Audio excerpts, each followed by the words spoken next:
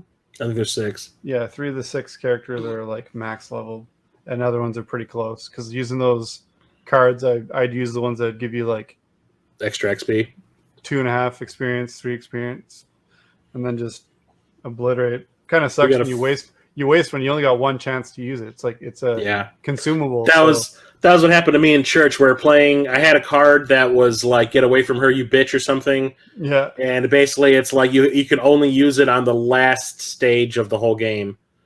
and then the stipulation is if you can beat the last stage without anybody getting killed, you get like 2.5 times XP or 3 times XP or something like that.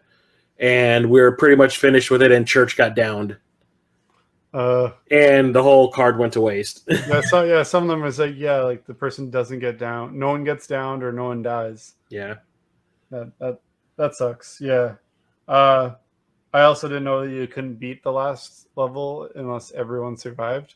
Mm-hmm. And I don't want to wreck it for anyone who might be playing it. It's cool. The last stage is pretty cool. But I was like, I'm like right here at the end. I was like. I thought it would be like Predator, like we were just talking about, where like there can be one survivor and you still are successful. Mm-hmm. The other guys just don't get as much points. Yeah. So I was hoping it would be like, kind of like that. Like, yeah, we just got to get away. And then it was like, no, failed. I was like, I didn't fail. You failed me. Yeah. It was like literally you just got to like run away and died. I was like, I just remember, and the funny thing is, I got back into streaming because of Aliens. Every time I would play Aliens, I would stream it just so I would have some content to maybe get some more attention to tell people, hey, I'm going to start streaming again. That's what and I have, and so I streamed I streamed me and Church beating the game, playing that final level, and the whole time we're running away, Church is just fuck, run, goddamn, run. Oh man, I really wish it was so funny. Now I'm re-sour about it. You're welcome. I wish I was there. Yeah, it was like we couldn't all seem to link up like maybe like once, and then we'd only have like an hour to play together, so we get through like a mission or two, and then then it was like, I was gonna say, if anyone is actually out there playing it, look me and Jason and Church up on the PSN. Yeah, we've been hit us up. Yeah, we'll look you up and play. I'm always down to play. It's fun. Yeah, as long as I can play. That's the thing. Yeah, sometimes the schedules don't link up. That's what being adults is about, I guess. Yeah, and that's why also it's been so long since we had an episode. But besides that. I'll just run through what I beat, I guess. After Silent Hill, I beat G.I. Joe Rise of Cobra. It was alright. And then 007 Legends, just because I know you were talking about it. Made me want to check it out. Did you have the Skyfall levels? Yes. And are they worth it? They were cool. If you like the other levels, they were... Did you get an ending? Yeah. Skyfall ending. I hate you. Yeah, that's the shitty part about DLC is when DLC goes away. Played on the Wii U, I guess. Wii U has everything on it. Someone told us. I don't want to play through it all again. Yeah. I hear you, because there's a game on here that I don't want to play through again because it pissed me off. And it might also include the same protagonist. But there's Baldur's Gate Enhanced Edition. A game I've kind of always wanted to play. I liked the Baldur's Gate games on like the PS2, Alliance and stuff like that. I don't see what was really remastered. Doesn't look doesn't look particularly. It wasn't a graphical powerhouse game to begin with, so yeah. So it played very old school, but still really enjoyable. I liked it a lot. I'm looking forward to playing through some of the add-ons. Maybe the second game that's also on the disc. I don't know. I bought all those games when they came out. And they came out with Baldur's Gate 1 and 2. Then there's Icewind Dale and Planescape Torment. Yep. And then Neverwinter Nights. I got all those with the intent to play them because I'm not much of a PC gamer, and I've always kind of wanted to check those out. So that was music to my ears when that was coming out. And then finally, game with my favorite character. The reason I bought a PS3, I beat God of War 3 Remastered.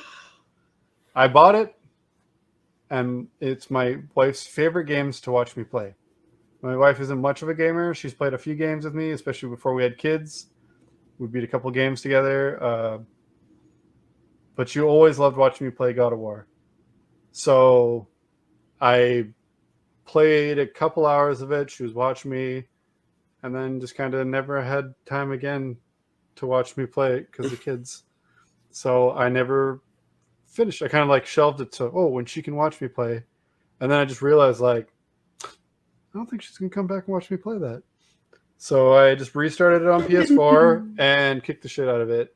Kratos is my favorite game character of all time. So it felt good to finally knock that one off. It felt play Ascension yet? A sore thumb. No, it's on the list. That's the only other one I haven't played. Chains of Olympus? Yeah, that one. It felt like I was just getting somewhere, and then I was like, I beat it. That was pretty disappointing. It is a PSP game. Yeah, I beat it before my battery died. And then after that, Goldeneye 007 Reloaded. Yeah.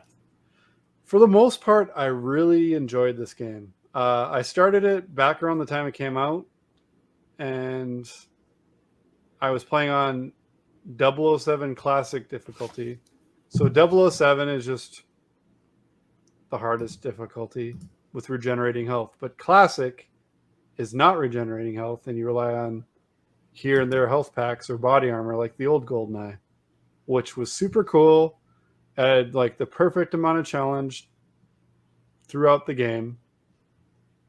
And then I was actually like loving it. And then I got to the very end and absolutely hated it out of nowhere. Because then you fight 006, who's a 00 prick. And it's not just fight him. He's got waves of guys that come at you, which is fine. But when you've got to fight like waves and waves of guys, and then also a fucking helicopter comes out of nowhere and just like sprays the place with bullets anytime you're near it, it's shitty. So I went from almost beating it on 007 Classic difficulty to being like, I'm not enjoying this part. It was one of those games where like pop out, you can get a couple shots off, but you're always going to get hit by like even like a stray bullet. Oh yeah. So it was just like, no matter what I do, like I can't do it. I can't do it. So then I dropped it down to, I think I just beat it on regular 007 difficulty. And I was just like, that's been building up for like, I don't know when this came out, 8 years. It's like bullshit. I was like happy to finally be getting through it. And I'm having a blast. Like a lot of people dogged on the game for not being Goldeneye and Spirit, and like kind of like a reboot. But when was the last time you actually went back and played the N64 game? Because it's not the greatest anymore. I still love it, and I played it recently. Oh. But to be fair, it's not as awesome as you remember it. But I still like it a lot. But yeah, like the levels aren't the same as, they're all reimagined. Because if they were the same levels, they'd probably be really boring in like a, last gen game. Like stuff's progressed a bit, like we were just talking about with Call of Duty Finest Hour. So quality of life stuff. And honestly, I was really a fan of it because I wasn't expecting the exact levels again. Like if it was just a remaster, I'd have been like, who chewed this up? But a lot of, it was modernized. The storyline of it was modernized with like newer tech that would make sense. Wouldn't be like, okay, yeah, it's like like playing Alien, where it's like the retro future. All the computer screens are like black and green screens. You're like, yeah, with CRTs. But this is in 2007, right? Yeah, this is the year 2135. Yeah. So it's like, yeah, mostly enjoyable game, but fuck 007 Classic difficulty just because of not even the last level, the very end. Because the whole cradle level was really cool. Great, like perfect amount of challenge, what I would say. From a hard mode. It wasn't a piss off, but it was challenging. You did die, but it was like just checkpoints. But then getting to that last part was just like, man. And I even looked it up, and a lot of people were like, this fucking sucks. So I was like, all right, seems to be really tough to do. I was like, I kept my save so I can start, maybe do it one day, but I was like, I ain't got time for this shit. So I just redid the whole level with a different difficulty. I was like, whatever. But yeah. Anyway, moving on faster with less talky talk. I beat The Amazing Spider-Man. Excellent game. One I've been wanting to play for a long time. I don't know why I haven't. I think I played every other 360 Spider-Man game. Then I beat Yakuza 3 Remastered, Yakuza 4 Remastered, which is why we were talking about it. Ooh. Then Aliens Fireteam Elite. Then Space Jam: A New Legacy. Didn't make me want to see the movie any more than I already didn't want to see it. And it was a beat 'em up, and it didn't take real long. It was free. I don't know. Space Jam beat 'em up. Yeah. What? I played as Bugs Bunny. I was like, fuck LeBron. I don't give a What? shit. Was Michael Jordan? Is he him? I kind of want to go and buy the Space Jam game that came out for the PS1 now, just so I can say, like, this is how you do a Space Jam game. That is how you do it. It's a basketball. Yeah, it was. It's NBA Jam with Bugs Bunny. It was fine. It had its problems. There was a mechanic where you have like a ball, and you can like do a charge shot, but you have to like. I have two of them. You have to retrieve the ball to use it again. You can't just like bounce it off and grab it. Like it bounces around. Dodgeball, A New Legacy. Yeah, maybe that. But it was okay. I still don't want to see the movie at all. Nope. I'll probably see it for free at some point. LeBron James. Then I beat the Link's Awakening remake. Poo-pooed that. What? Everyone's loving it, and that's the first game. That's the first game I ever owned, and I think that's what's holding me back. But I did not like they look like Playmobil characters or what the Weebles. I didn't like the little plastic aesthetic to it. I liked the cutscenes. The game plays fine, but I just the aesthetic of it, and I didn't need the updated music. It didn't jive with me. So I'll take black and gold and peep green over Switch game anyway. I probably hyped it up too much in my head. Not a bad game. Just I also hated the Wind Waker Link for 20 years. I still hate him. So maybe it'll grow on me at some point. Then I beat the Toon Link and fuck off and die. I was gonna kind of challenge myself, but then I was like, I don't got time, or even all the games, because I'm still missing the pinball one. But I beat the first Metroid for the first time. Pretty good. Play through it again with hair? Yeah, not yet. Then I beat Wrath of the Black Manta for reasons unknown to me. I just kind of was like, God, that game. I was like, what else do I got? And I was just like, I don't know. I just grabbed a rando. I like to do that sometimes. And usually I grab a rando and I just dick around with it for a bit. And I'm like, okay, let's get serious and play another game. But I don't know. I'm more into trying to beat the games I grab now. It was not bad. Not amazing. No Shinobi, though. Not amazing. Well, like I said in my tweet when I beat it, I'm like, it's probably like the 12th best ninja game on the NES. And with how many ninja games are on the NES, that's not bad. Kid Nicky's better. Yeah. Because he's a radical ninja. Yeah, fuck yeah. Caveman Ninja. Come on, Caveman Ninja. Joe and Mac. There's so many. And even if you don't count the ones with shells, there's so many good ones. My favorite's still Shadow the Ninja. Shadow the Ninja, man. Yeah, me too. That's still my favorite. They're the best. That's the high watermark, bro. They can't all be Shadow the Ninja, but yeah, it was enjoyable for what it was. It wasn't the best. It wasn't super. I remember the sprites being super big. Yeah, he's enormous, and the bosses are like, "What is this?" Yeah, like I don't know. They were pretty funny. I had a couple good laughs at it. Then I beat Truxton. Yeah, first time. I bought it 2 MGCs ago, I think. I think it was the first one I went to. Maybe the second. I don't know. But I remember it specifically because I bought it. Then I was checking it like 20 minutes later after I bought it when I think I was doing a dump off in my hotel room because I'd filled my backpack yet again. And I looked in, and where the manual was, there was a $10 bill Yep. behind the manual. And I was like, I got an instant rebate from that shit.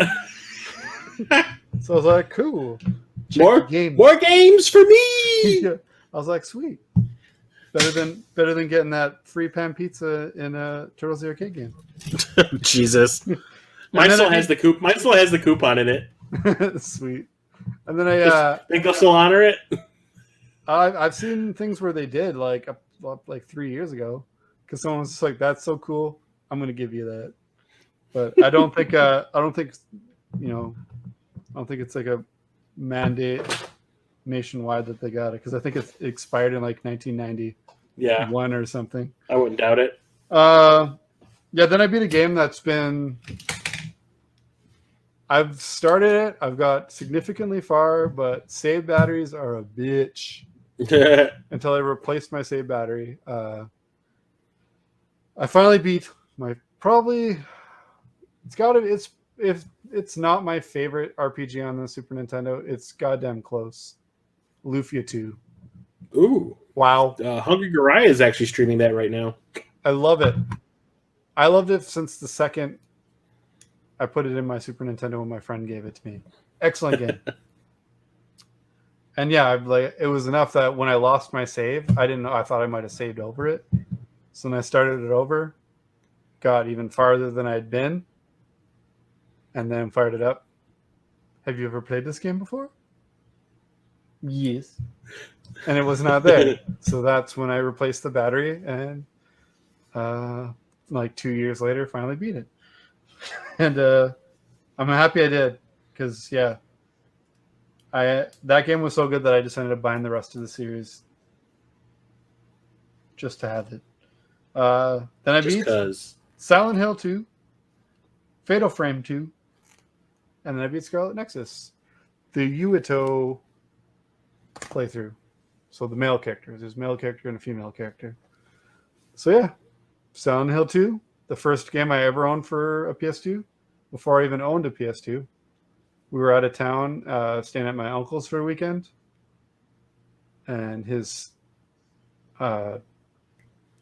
roommate had a PS2, but like no games, or he like hid that shit.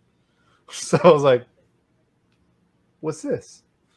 And then we went to a store later, and I saw Silent Hill 2 for like a really good price. Caught that shit. He didn't have a memory card either. That broke bitch must have paid scalper price for that PS2. Got it off eBay. No money for games, and I don't know. I don't know how old his roommate was, but maybe he was just waiting until Christmas so he could, or his birthday, to spend it all on the pot. Game. Yeah, so got that and played it with no memory card for like the whole weekend. Got really good at the first 2/3 of the game. Then finally, I played enough of it that I was like, I got to do it one of these days. But finally did it. So as much as I love the Silent Hill games, I got to catch up, man. I own them all now, except for the PSP or PS Vita one. So That actually was shattered. What is that? The Book of Memories? Book of Memories. And I hear it's shit, I have that but one. Oh no, it's not. Well, it's by Way Forward. Yeah.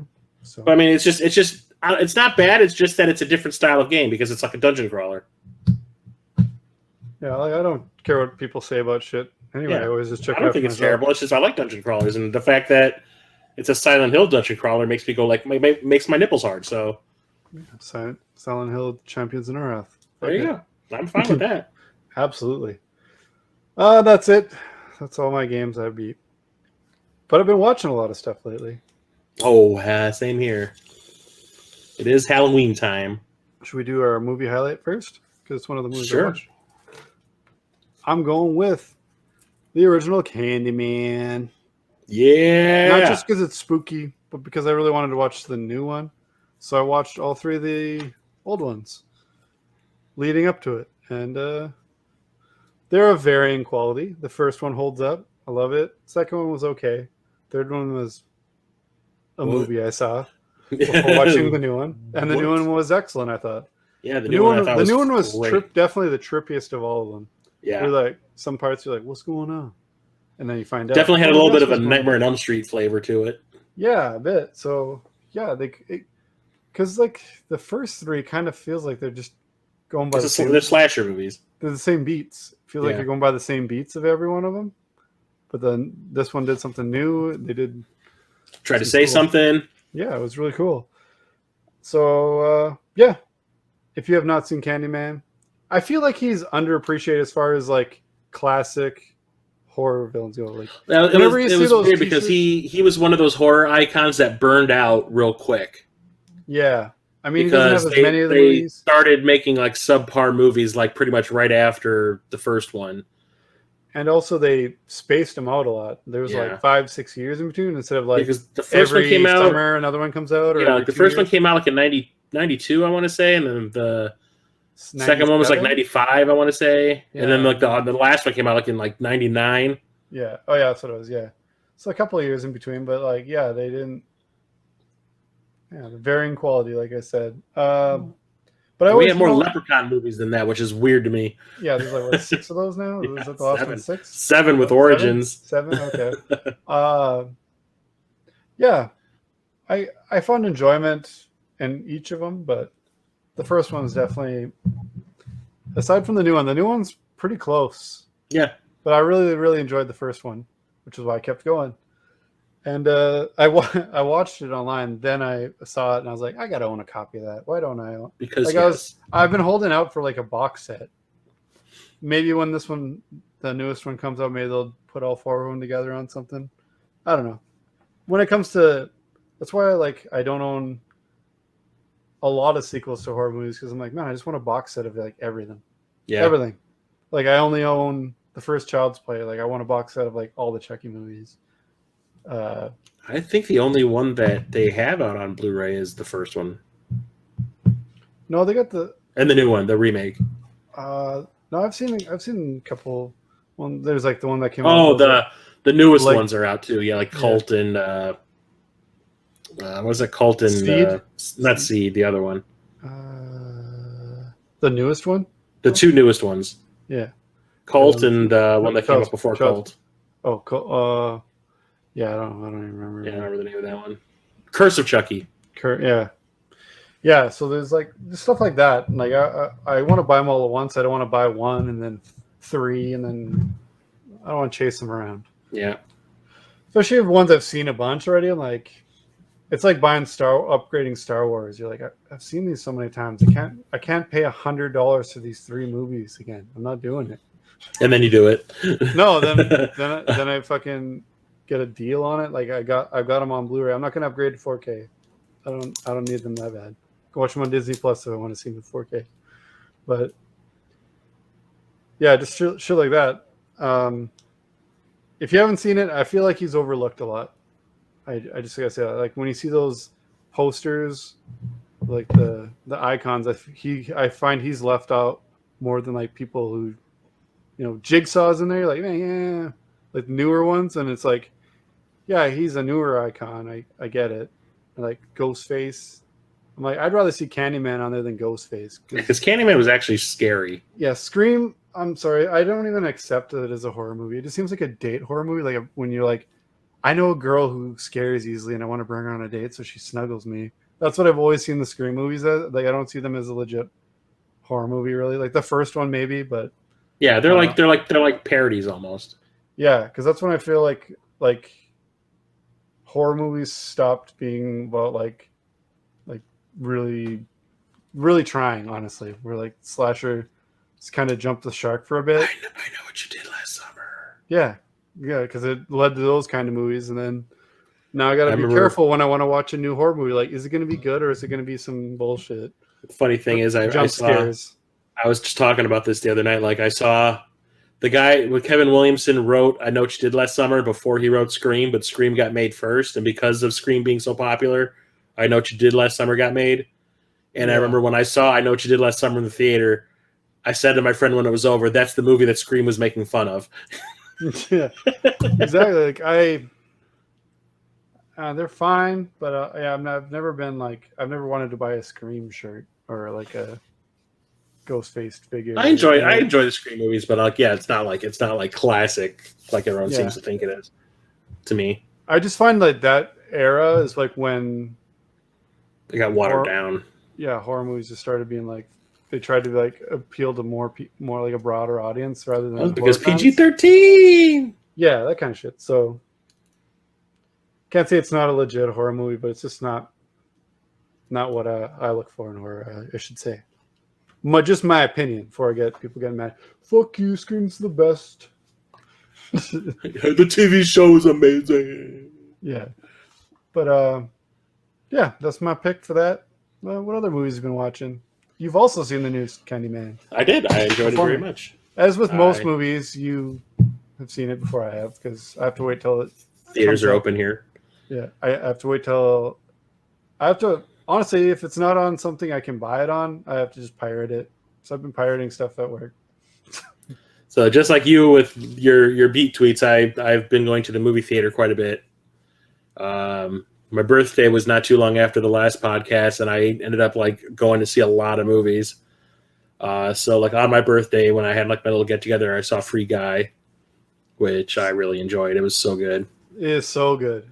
And it's so funny is I just watched it on a site that I didn't mention by name, but I've been using. I just watched it, and then they added it on Disney Plus 2 days later, and I was like, could have just waited. Yeah. Yeah, it was pretty fantastic. Took me by surprise. I didn't expect it to be the way it was. It was actually like it actually had something to say. Yeah, the only reason I actually gave it a chance is because Ryan Reynolds. Yeah, because usually way better than I thought it was going to be. Yeah, usually games about video games are so watered down and heavy-handed with shit like that. It's just like a slap in the face if you actually are a video game fan. Yeah, there's so many references and in jokes. Yeah, but it usually would just be like about like the most popular games and shit. And I was expecting something like Pixels, but I was like, well, Ryan Reynolds will be funny. At least I know that. Yeah. So that's why I watched it. And I was like, oh, actually, it was a good movie. It's actually a pretty good movie. They're talking about a sequel now. Good. It's become like the sleeper hit of the summer because it is just constantly. It's still making a lot of money. Yeah, like I said, Ryan Reynolds uplifted it a lot, like as far as like me wanting to see it. And I I actually checked out a trailer, but if I just saw a movie about a game NPC, I'd be like, yeah, someone makes me. But really surprised. Yeah, I was surprised how much I liked it. Like all the people that I was with, it was like 4 of us, and all of us, like two of my friends that were with me had already seen it, and they were like, there was other movies I was talking about going to possibly see when we all got together, but they were like, let's go see Free Guy again because it was fantastic. They're like, we'll go see it again, and they did. That was really fun. Good. And then I usually have a tradition, like I usually take a couple of days before and after my birthday to like just relax. And one of those days is always spent at the movie theater like all day. There wasn't like a ton of stuff to choose from at the time, but I did go see The Night House, which is like a supernatural thriller, which I really liked until like the last 10 minutes of it. The last 10 minutes is just like, what? I hate when a game or a movie drops the ball at the end when you're like, oh, it's getting good. And then you're like, oh, fuck. Yeah, it's like, actually, it's not even the last 10 minutes. It's like the last 2 minutes of the movie where it's just kind of like, we ran out of money, end it, kind of thing. Right. Fantastic Four: Rise of the Silver Surfer much? Yeah, I was just like, you can see it's building up to something, and then it's just kind of like, just end it here. Like, all right, whatever. So, I mean, I liked it, but I mean, it's just, like I said, it was disappointing because of the ending. I also saw The Protege, which is that action movie with Maggie Q and Michael Keaton. Oh, okay. Yeah. And Sam Jackson. And that was the one I wasn't expecting to like, and I ended up liking it a lot. I heard a lot of good stuff. It's not they made it look like it was a freaking martial arts movie, like a John Wick movie, and there's barely any action. It's actually like more like a thriller, like a assassin thriller. It's actually really good. I like it a lot. Maggie Q needs to be in more movies. Yeah. And then I almost went to see Reminiscence, but I've been reading the reviews on how bad it was. So I was like, yeah, I'm not going to pay for it. I'm just going to go home and watch it on HBO Max, and that's what I did, and I did not like it. Well, I mean, if you got a free option to Yeah, so I just left the theater because I was actually gonna go see it on the IMAX, and I was like, eh. But yeah, it was just like a bunch of other movies crammed together into one with a little bit of a cyberpunk edge to it, which I was like, eh. And then my mother and I got together for my birthday, and we went and saw Jungle Cruise, which was really fun. It's like if you were to take Pirates of the Caribbean and the Mummy from 1999 and like slam them together. I liked it a lot. It was a lot of fun. It's just like a silly. It's one of those things where you're like, is this the last ride at Disney World that didn't get a movie yet? Yeah, we got a Haunted Mansion movie. Well, they're remaking the Haunted Mansion movie. Well, they did the Muppets Haunted Mansion. Yeah. I watched that 2 days ago with my kids. It's pretty all right. Yeah, I saw that it was on Disney Plus. I didn't realize that was a thing. Yeah, it just came out. I think the day we watched it. It's kind of announce it. It's out a week later, kind of like ActRaiser. Yeah. But yeah, Jungle Cruise is a lot of fun. Then I saw Kate, which is a Netflix exclusive. I think it was supposed to be a theatrical movie, but it got bought by Netflix. It's Mary Elizabeth Winstead. She's like an assassin that gets like poisoned, and she goes looking for the people that poisoned her. It's basically like an unfunny version of Crank. Oh. And it was okay, but it was just like the girl that she's protecting in the movie is like this little Japanese girl, and she's just annoying as fuck. Like I just kept on screaming at my TV, just like shut up. Like, every time she tried to act like she was hard, I'd be like, just stop, just fucking stop. That ain't it, Chief. Yeah. But then I watched *Malignant*. How'd you like it? What? Yeah, I heard it's a pretty leaky one. No, it's weird. It's the new James Wan movie, and I like when he comes to horror movies, like he is just great, except for that one about the puppet or the marionette or whatever it is. What's that one called? Annabelle? No, Dead Silence. Oh, that was terrible. He made it right after Saw.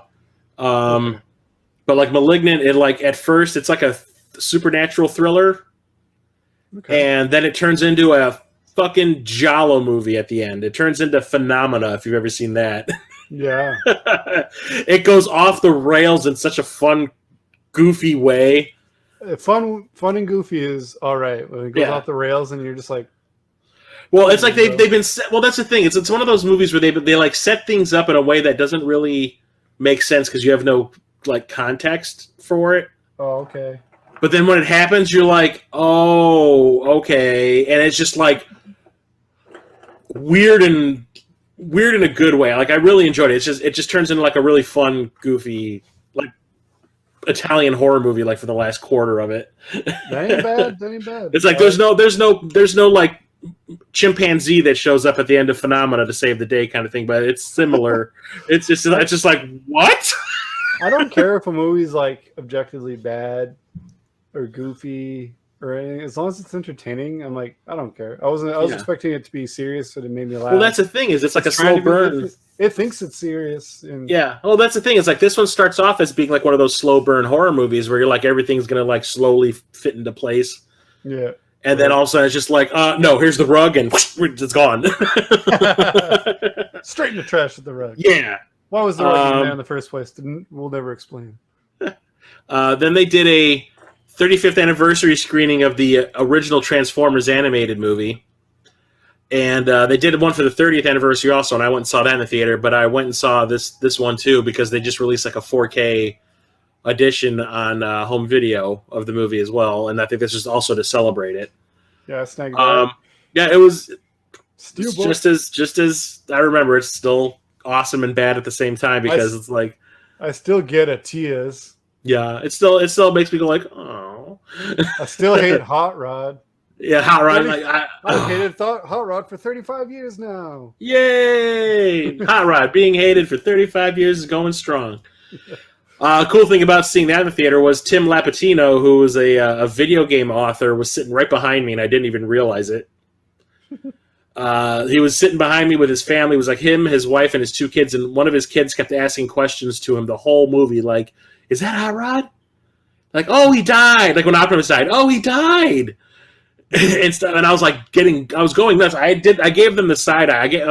The only person I could actually see was his wife, and I kept giving the wife the side eye, and she'd be like, knock it off to the kids, and then all of a sudden it would start up again. But I didn't realize it was him until the movie ended, and he was walking out with his family, and I looked over, and I was like, is that Tim Patino? I think before showing kids that movie, you should show them the first season to get.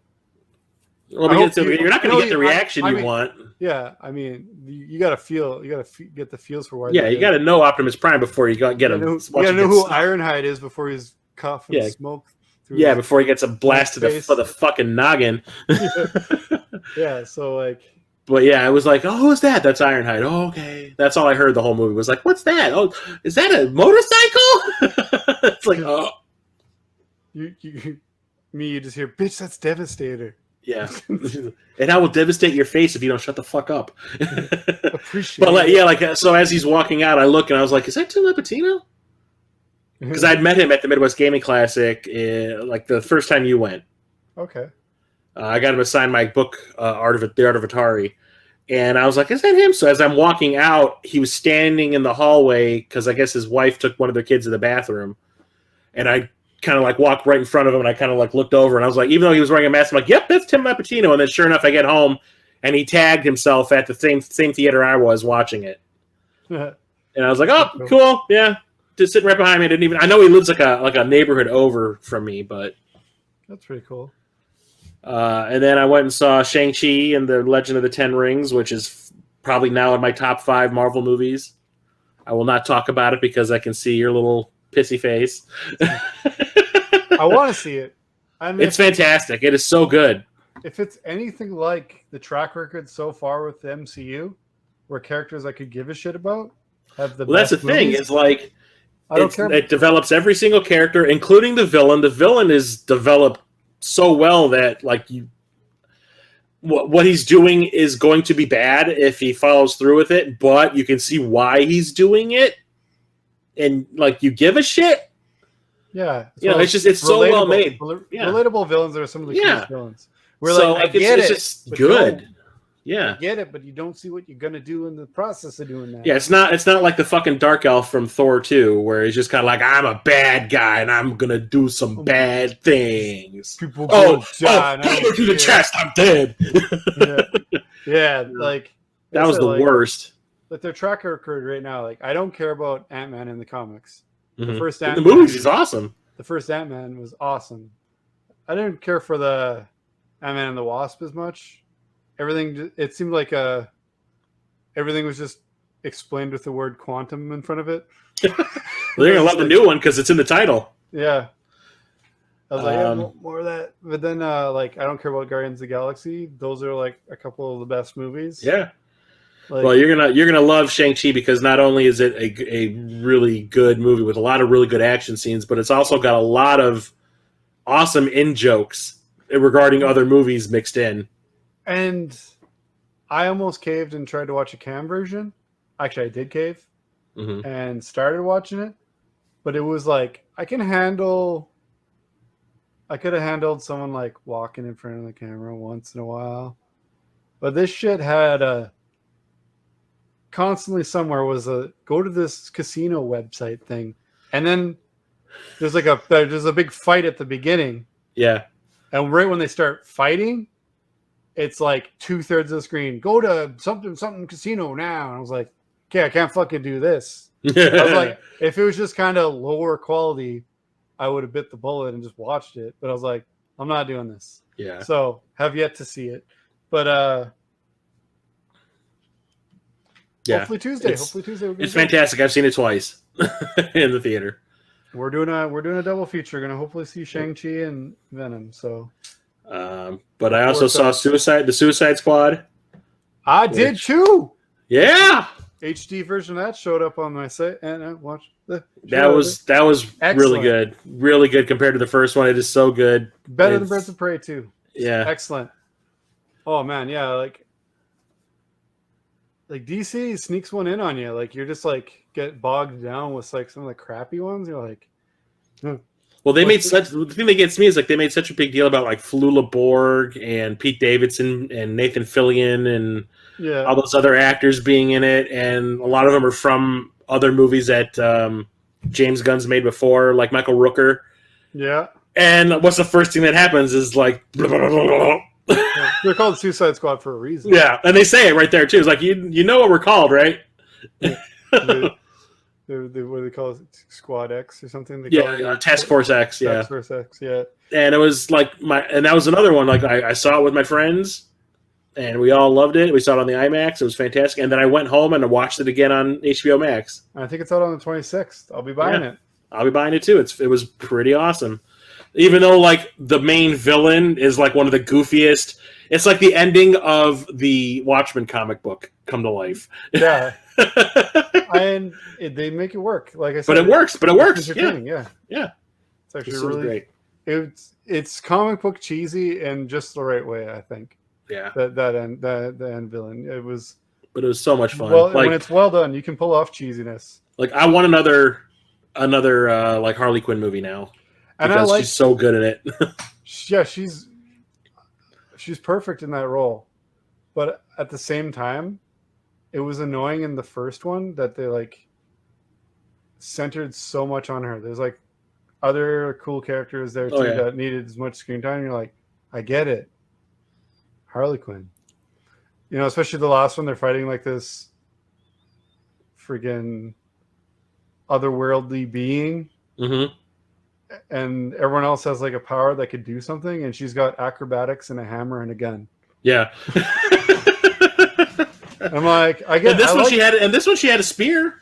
And I don't want to sound like I'm a Harley Quinn hater. I love Harley Quinn as a character. Oh yeah, the Birds of Prey movie I thought was great. Yeah, it was definitely better than I was expecting. And this one, it was like just the perfect amount of her, and they like fleshed out the other characters too. Yeah, it wasn't just like Killer Croc.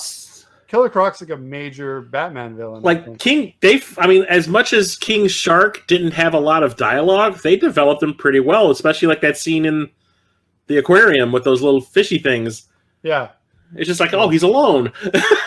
Yeah, like,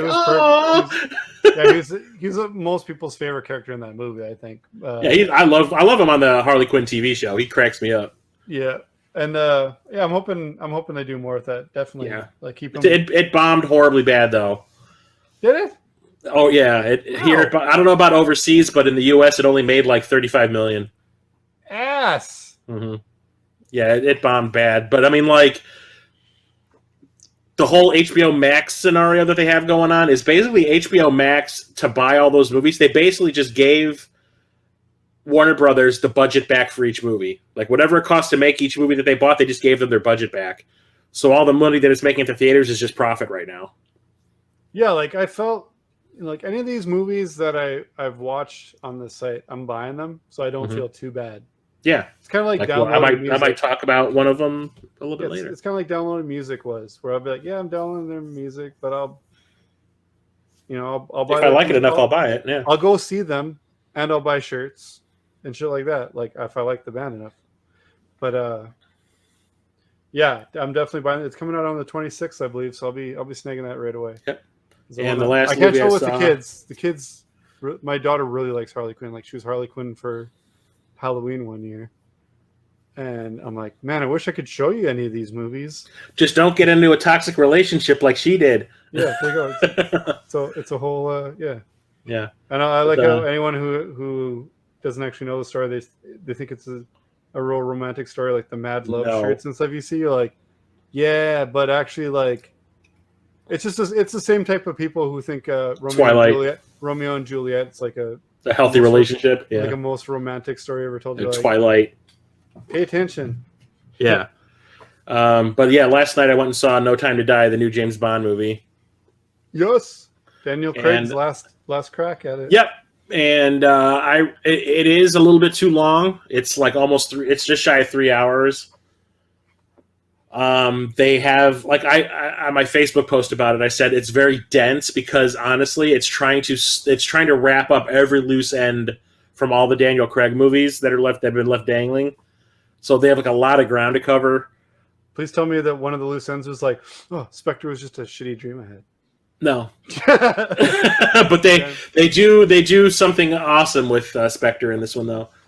But yeah, it made me forget about Spectre because I hated Spectre. Yeah, me too. I saw it in the theater. That's the only movie that of all the Bond movies that I saw in theater and just never watched again. Like I don't intend to Yeah. watch it again. I don't even own it. I own all the other. I don't like Quantum of Solace, but I own it.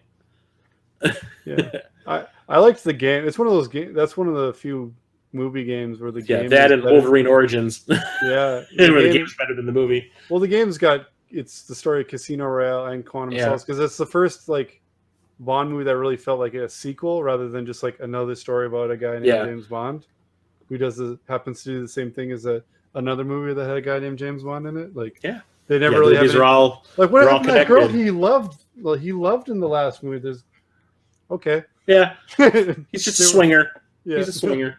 Yeah. But all 5 of these are connected, and some of them are connected in ways you don't really see coming, which is kind of cool. But yeah, I really enjoyed it. It's like I said, it is a little bit long, and sometimes it is a little like the pacing is off a little bit. But like the action scenes are great. The way the finale works out is great. It does just kind of end a little bit, but for the most part, it was pretty satisfactory the way they wrapped everything up. But Ana de Armas, who plays a fellow agent at one point in the movie, that has like a couple of action scenes with Bond. I Want Her to Call Me. Yeah, I saw that. She is the sexiest woman I think I've ever seen in my life. It's just Was she one of those girls that's so hot you get mad? You're like, what's Yeah. your problem? Yeah. She was in Knives Out. She was in Blade Runner 2049. She's like, That's your Jason Momoa. that's my Jason Momoa. That's an inside joke for me and Jason and a couple of other people, but Yeah. that's my mom's reaction every time she sees Jason Momoa with his shirt off. She's like, God damn. So Jason Momoa and Ana de Armas. And her Armas. Oh, just I'll give you just call me. Just hang up on me if you must, but just call and hang up. I'll be like, I just want to hear you breathe. But anyway, I digress. Where would you rank it among the other Craig ones? I'd say Skyfall is my favorite. Skyfall is we were talking about this last night. Skyfall's still my favorite. Casino Royale is probably number 2. Then No Time to Die. Then Quantum of Solace. Then Spectre. Spectre ain't even on my list. I go. I don't. Yeah, I wouldn't. Nah. Yeah, that's Spectre is definitely the only thing I don't like about No Time to Die is that the love interest from Spectre carries over to this one, and I didn't buy into their relationship like at all in Spectre. But I'm supposed to give a shit about it here. I go Skyfall, Bloodstone. Bloodstone. Oh shit. Yeah, But anyway, that's it for my films. cool. So Yeah, you been watching any of those Disney Plus shows, bruh? Oh, I forgot about one, and you reminded me right before we started, so it wasn't. And time I to forgot. watch. I still haven't had a chance to watch the last episode of another one that we're going to talk about. Well, the elephant in the room. Is Yeah. What if? Goddamn. When they announced all these shows, this is the one that stood out to me. I always used to like reading the What If comics. It's where they just What change if change Rick James became the Hulk? Yeah, just the littlest change has the Like butterfly effect. almost too big of an impact. It would be like, what if Aunt May got killed instead of Uncle Ben? Yeah. Like all this kind of stuff. And I love reading those comics. I didn't have a lot of them because I always seem to find the same couple. I've only had one. I've only owned one in my life, and it was What If Wolverine never got the adamantium on his skeleton. Sweet. I know I've read that one, but I don't remember. It was probably. I just remember the cover. I bought it because the cover was basically his skeleton walking around with like melting flesh hanging off of it. And I assume that was before they made it so he had bone claws before he had the metal ones. Yeah. So he was just like a regular guy that regenerated. Yeah. Well, he had the bone. No, I remember he had the claws. Oh, okay. He had the bone claws on the cover, but it was just like okay. The cover was just so gross because it was basically like his skeleton walking with like flesh hanging off of it, like melted flesh. I think I might have that one. It's been a while since I was really deeply obsessed when I first moved out with comics. My wife fully got me back into comics just by going, you know that X-Men Last Stand's coming out. I don't know, you're gonna think I'm a nerd, but I really want to see it. I was just like, let me show you something. I've made the right choice. I think I told you the story before where I just came back with like long boxes and just plopped them on the floor. It's like, oh, you like comics? We'll be right back. Came back with like 6 long boxes of comics. Like, yeah, I got 6 in the other room. Yeah.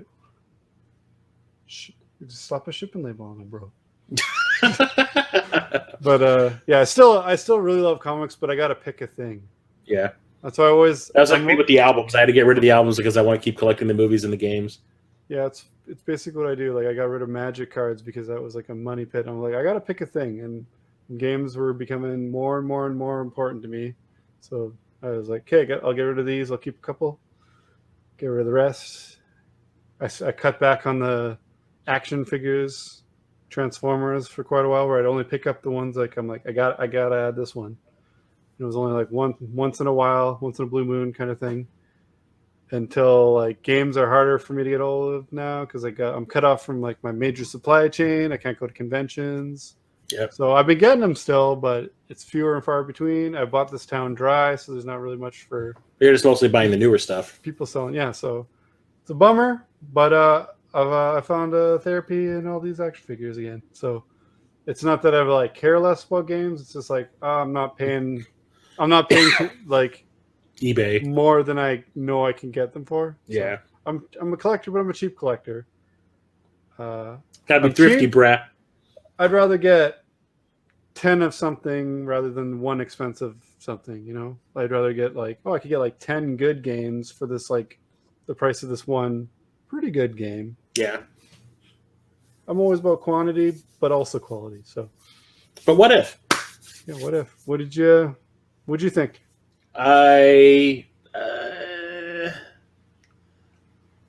They were good. I mean, I liked a lot of them. There was maybe like one that I was kind of like, eh.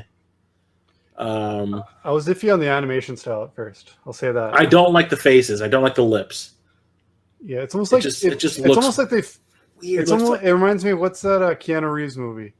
Oh, A Scanner Darkly. Darkly, yeah. Well, that was rotoscoped animation. This is just like it's like upgraded Flash animation almost. Yeah, it almost reminded me of that though. But I wasn't really big on the first episode, the one about Captain Carter. Captain Carter. I just thought it was like, I'm like, oh, are they just going to kind of go for the funny? Yeah, and not like it. But I did like the fact that they were making all of them about the movie characters. Yeah, it's all MCU and the movie versions of the characters, and not like the comic book stuff. Yeah, so it wasn't confusing because it would have been confusing to people who just watch MCU and. But the next one, I liked. My favorite part of the first one was the Hydra Castle. I don't know if it was just one of the animators sneaking it in, but the Hydra Castle basically looked like a gothed up Cinderella castle, like the Disney castle that you see at Disney World. I was like, come on, man. That's not a coincidence. No, we wouldn't notice, but we did. Yeah, playing Galaga. Yeah. So, but the second episode with T'Challa, like, what if T'Challa was Star-Lord? I thought that was awesome. Yeah. And especially the fact that, like, Thanos is part of his little crew, and everyone keeps bringing up his whole his doomsday panel. Like, yeah. T'Challa talked him out of it. Yeah, T'Challa talked him out of the whole doomsday scenario, and he's just like, well, I still think it's a good idea. Like, nah, bro. Everyone's just like, nah, broing him with it. It's pretty funny. Like, that's called genocide, right? He goes, yeah, but it's still a good idea. Oh my god, my kids were so the part where I can't remember the dude's name, but where they have to start a distraction outside, and he goes, "Call me Captain Genocide again." And he grabs him by the head. He's like, "Captain Genocide!" My daughter thought that was the funniest shit to the point that she would go back like every day and rewind that clip and watch that like 10 seconds of it over and over again. Until the point where we're like, okay, it's funny, but you're killing it. But you're killing it. You're killing it. Yeah. And it became our family show. And I'm really sad that it's over. Yeah. It was every Wednesday. You know what day it is, right? And the kids would just go, "It's Wednesday, my dudes." And then we'd all go, "Oh." Oh, that guy in the doorway. in the Spider-Man costume. Yeah. I will say though that my favorite episode is the Doctor Strange one. Yeah, it was really good. That was I remember I watched it at work on my phone, like on my lunch break, and I remember I looked over to one of the guys that I work with who got rid of Disney Plus, and I was just like, "You need to re-sign up for this shit. You need to sign up for this shit right now because this is one of the best things I've ever seen." I was like, just the storytelling in that one alone, I was just like, that was like the writing on it was fantastic. Yeah, and the fact that they got, for the most part, aside from I'd say with the most notably missing Scarlett Johansson and Robert Downey Jr. Yeah, but they and Chris Evans. Yeah, Chris. Oh yeah. I think he did one of them though. No, he didn't do any of them. He didn't do any of them. Chris Hemsworth though, they got him. Yeah, that was my least. I think that was my least favorite episode. It was a pure joke episode. Yeah. It was funny though, so at least there was that. But as far as like storytelling goes, it didn't do shit. It's just all it did was introduce the Ultron thing. Yeah. Yeah. It like my kids have always been into the Marvel movies. They always enjoy it. We've always gone and seen them and everything. But what if like ignited my oldest daughter's like fandom to the point we watched like the entire MCU, ran out, and I actually watched the Fantastic Four movies again. Like I saw Rise of the Silver Surfer for literally I think the second time ever since the theater with her. And I was just as disappointed the second time. Where I'm like, I just want a movie. Yeah, I just want a Silver Surfer movie. Just give me a fucking Silver Surfer movie. That's why I threw that shot out earlier about a game about movie just like running out of budget and just kind of ending. You're like, oh, it's been building up to this, and he's just kind of like, go away. And that's the end. Go away, Galactus. Yeah, okay. Shoo. Go away. But you don't even see Galactus. You just see the Doomsday Machine from Star Trek. You kind of see his silhouette in the cloud. Yeah, the helmet silhouette. I think it's the biggest superhero disappointment ever. Yeah. To point, like I actually think it's a pretty good movie aside from the overall appearance of Jessica Alba. The whole movie, she looks like like they replaced her with a fucking android. Yeah, like in the first movie, she looks fine. It's Jessica Alba, so she looks pretty good. And then the second one, you're like, what is this? Why is she showing off those contact lenses as much as she possibly could by like opening her eyes as wide as they can go? Yeah, like I was literally. And then they disappear. It's distractingly bad. Well, like, did you notice like the contact lenses disappear halfway through the movie? Yeah, it's like she's got those weird blue eyes for like the first half of the movie, and then they just kind of said like, "Yeah, this ain't working." Yeah. Oh, I figured I noticed something really egregious too. I can't even remember. I'm not going to go back and remember it, but yeah, it was as not good as I remember. Like it was a decent movie.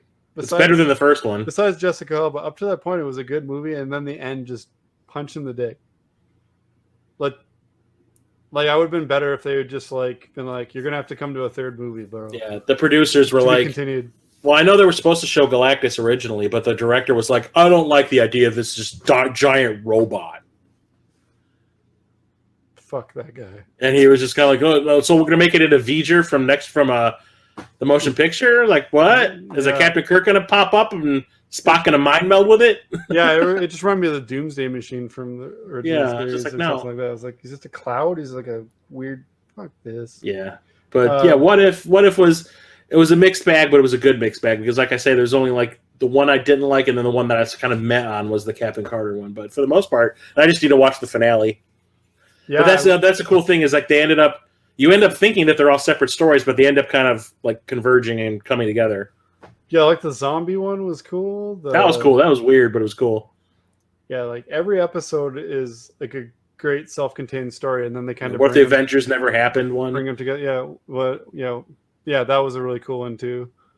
And like it's like Michael Douglas. They have to I mean, like I said, it's one little thing, but they have to exaggerate the impact that would happen. So some of them you're like, really?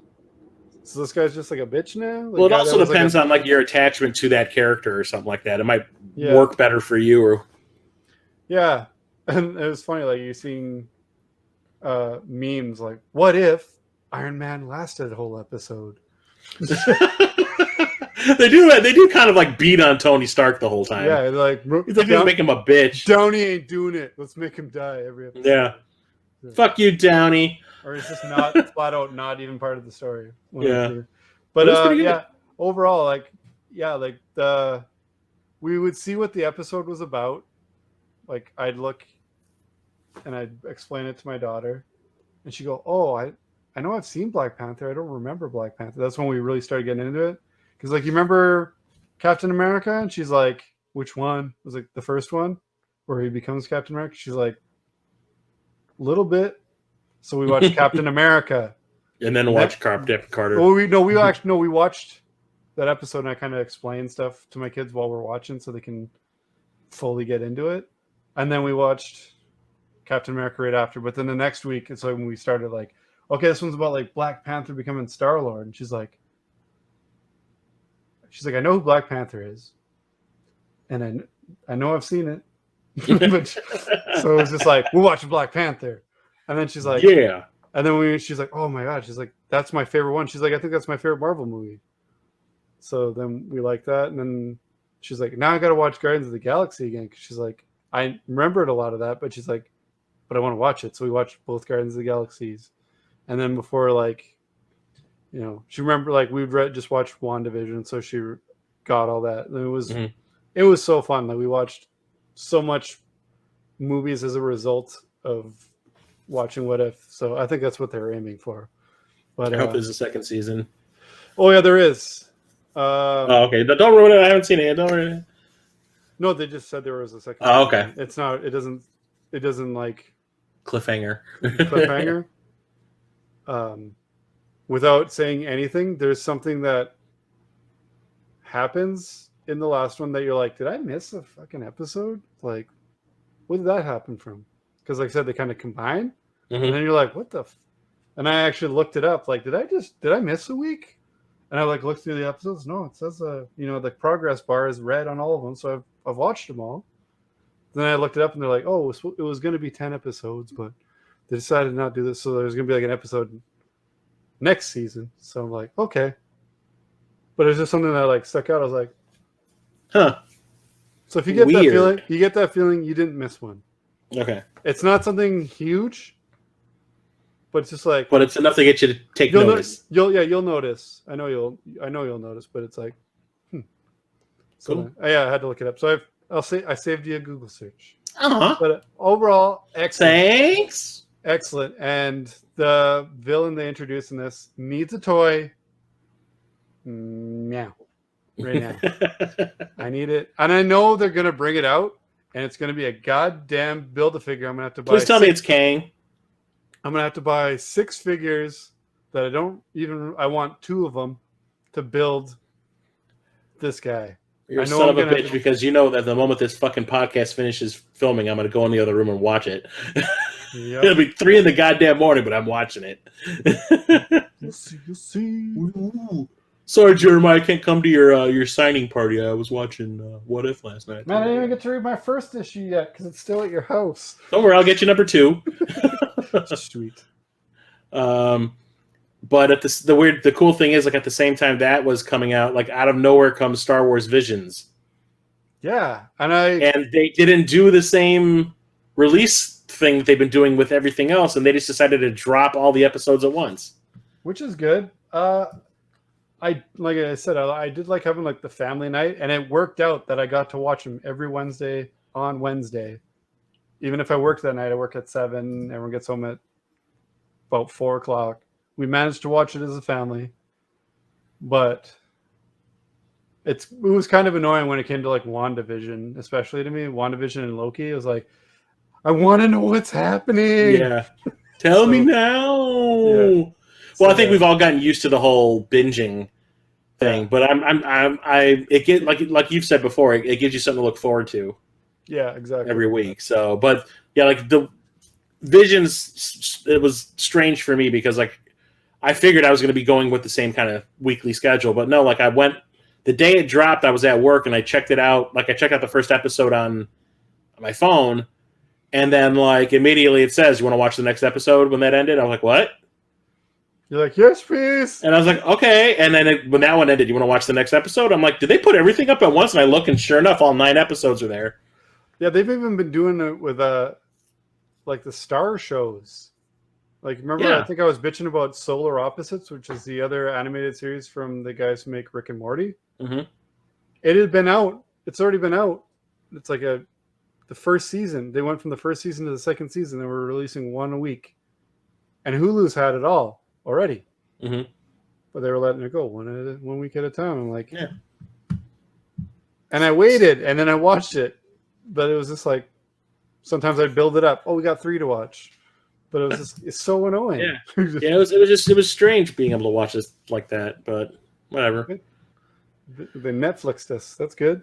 Yeah. Speaking of Star Wars, though, with last week's being the last episode of What If, at least for now, and no other Marvel show to tie us over, I convinced my wife to finally stop being pissed off and watch the goddamn Mandalorian with us. So as a family, each week, or maybe a couple times a week, we're going to watch an episode of Mando. Even though I'm sure she's probably seen the last episode because I've watched it like 8 times. Oh, you're just getting her prepped for the Boba Fett show. Yeah. But I'm stoked. I can't believe I'm excited about something Boba Fett related. And why do you think he's a really overrated character? Yes. Because he is. He's a fucking bitch, gets eaten by sand vagina. Yeah, Gets taken out by a blind guy and eaten by sand vagina. he's the coolest off-screen character ever. He did all this. When? Oh my god, he's got a rocket pack. He's awesome. I didn't see that. He looks cool. He's the coolest looking Star Wars character, but he's not. But he ain't shit. In games, I'd rather watch Bosk. Yeah, he's Dengar's my man. Dengar. Freaking beans!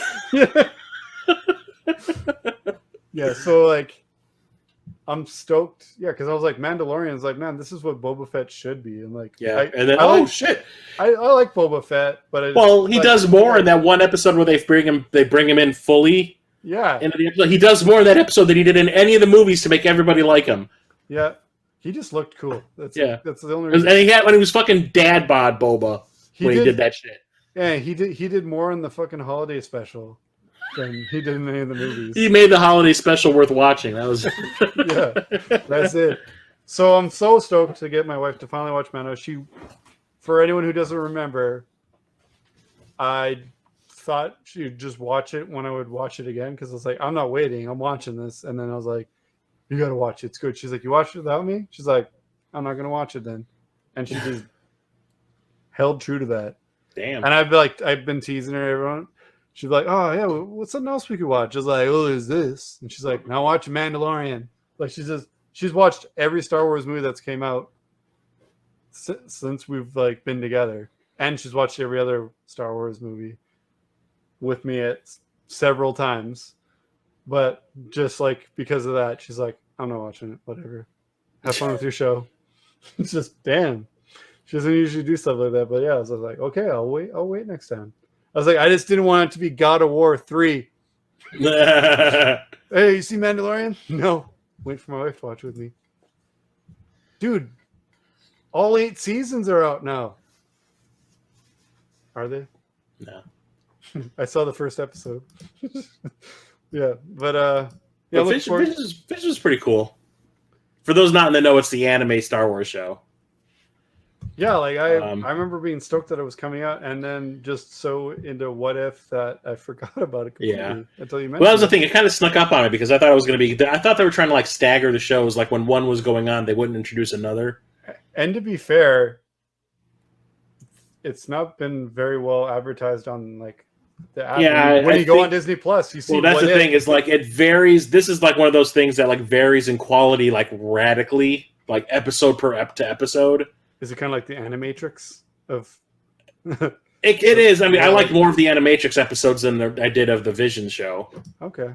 But yeah, it's just I can understand why they're just kind of like that. I think that's kind of why they just released it all at once. They're like, yeah, because there's going to be certain episodes that people are going to watch. They're probably not going to want to watch it after that. Yeah. So if it's still there, they're like, yeah. If it's all there, you can just like link to each of them and watch them all in a row. So I think that's why, because like the first episode is freaking awesome.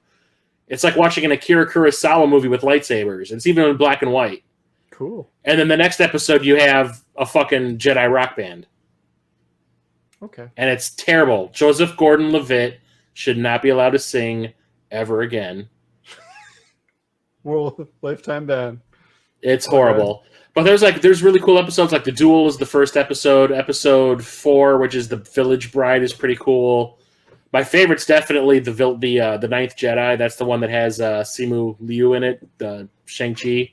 Mm-hmm. There's an episode that was done by the people who animated Astro Boy and Steam Boy, but it's terrible. Oh. The Elder is pretty cool. That's episode 7. That's got Lo Pan in it from Big Trouble in Little China. Sweet. And he plays a Sith. He's a bad guy. Yes. And the final episode, Akakiri, is pretty awesome. But like everything in between is just kind of like, what? Well, I'll have to check it out. It's worth it. I mean, you can binge. Honestly, they're so short. Like, how long is the average episode here? 28 minutes, 25 minutes, 23 minutes. Oh, it's like a regular episode length. Okay. Yeah, so you could probably watch them all in an afternoon. And there's 9 of them. We do it. Like, the cool thing about us watching Mando is leading up to it. My daughter and I we already started kind of a couple months ago. We just kind of haven't had time. But we started watching right from episode 1. And we're going to watch all the Star Wars movies. So she's got reference for whatever. She just wanted to watch, she just likes watching movies with dad. That's really cool. Aww. So it's something we've been looking forward to, and we're going to try to watch at least all the main ones before we start watching Mando as a family. So hoping that happens.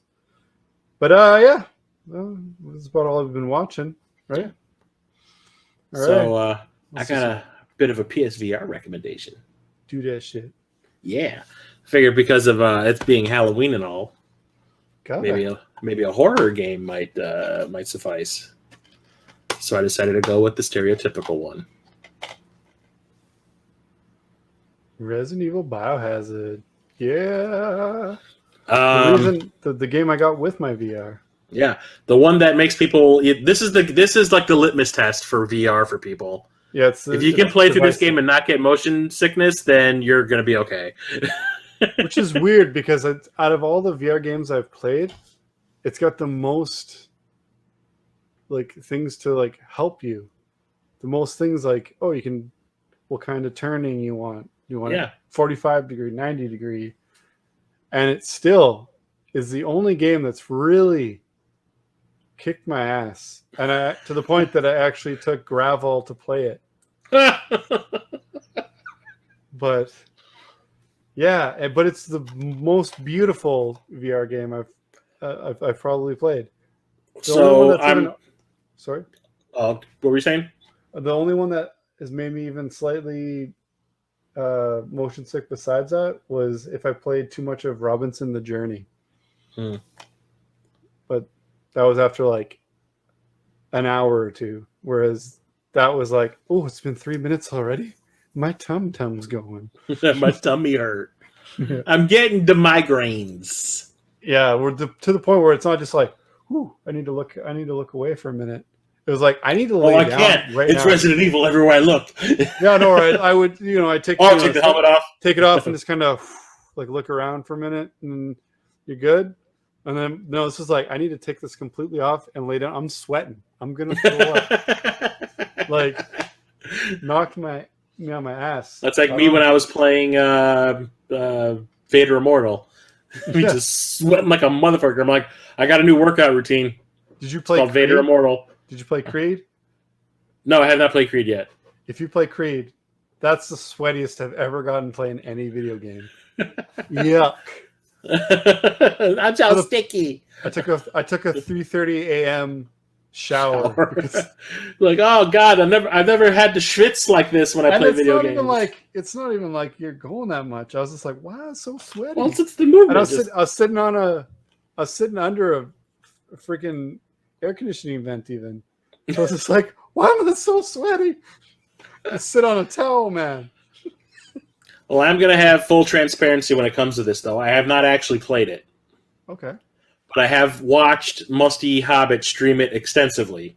So I can say for a fact that this man put a heart rate monitor on himself while he was streaming and had the readout appear on screen. And there were times where he screamed like a woman, like he, Mm-hmm. There are times where he jumped. There are times where he said he came close to peeing a little bit. Yeah, and his heart rate went crazy a few times, just from anxiety of something that's going to come, that's coming.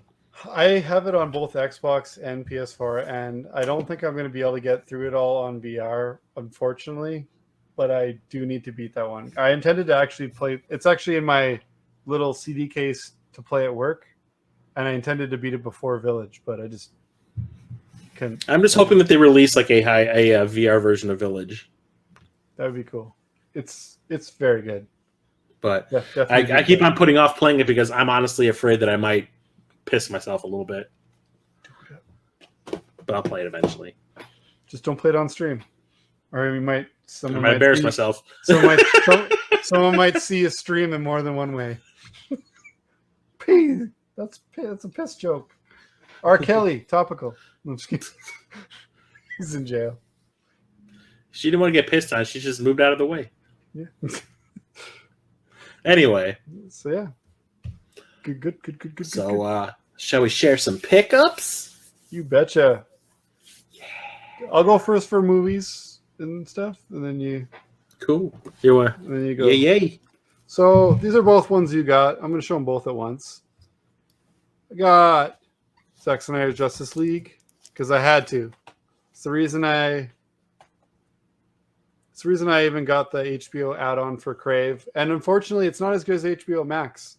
So most of the reason that I was thinking it was going to be good, that's it. That's all I've really watched on it besides random other crap. And this, goddamn, is this disappointing. Yeah. Most disappointing sequel I can think of. It's not Annihilation bad, but it's not good. Just boring. It's just boring, honestly. The whole movie feels like been there, done that. No effort really feels like it was put into the story.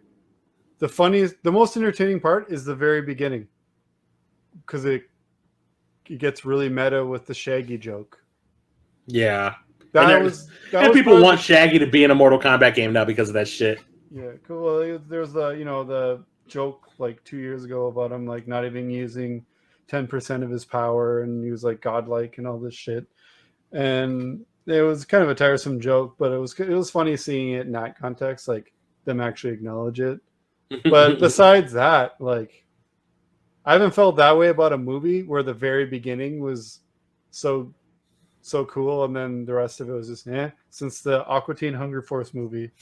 Yeah, the first 10 minutes. With that, the song at the beginning is the greatest beginning of any movie ever.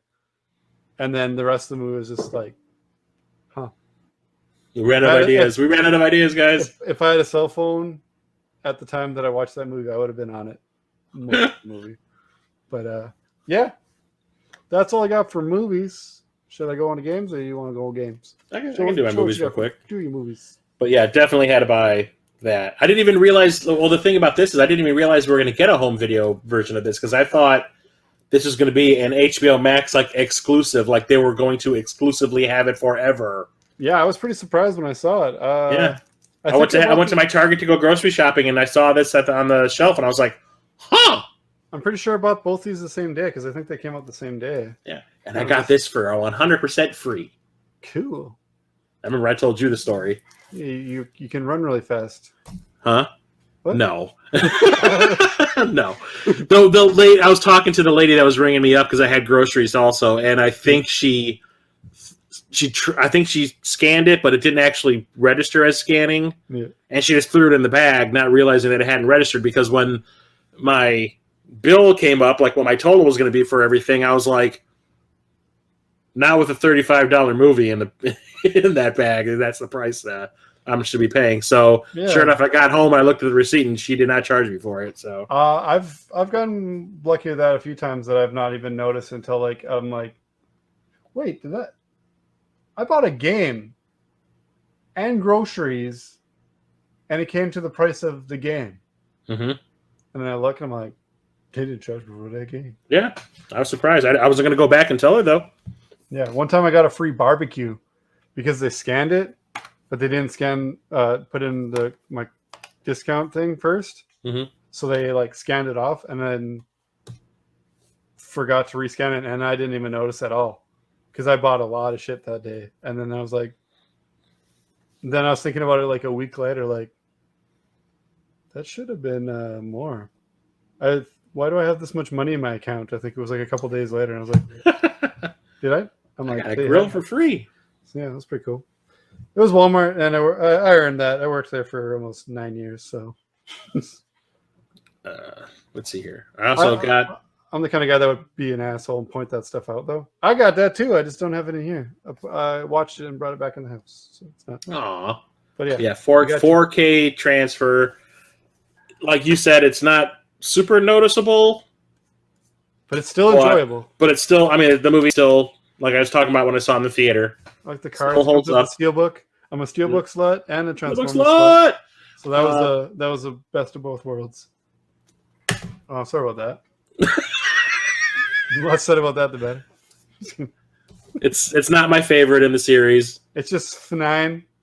It's like it's not the best. 9. It's just 9, I guess. 9. Yeah, they ran out of ideas for titles now. Yeah.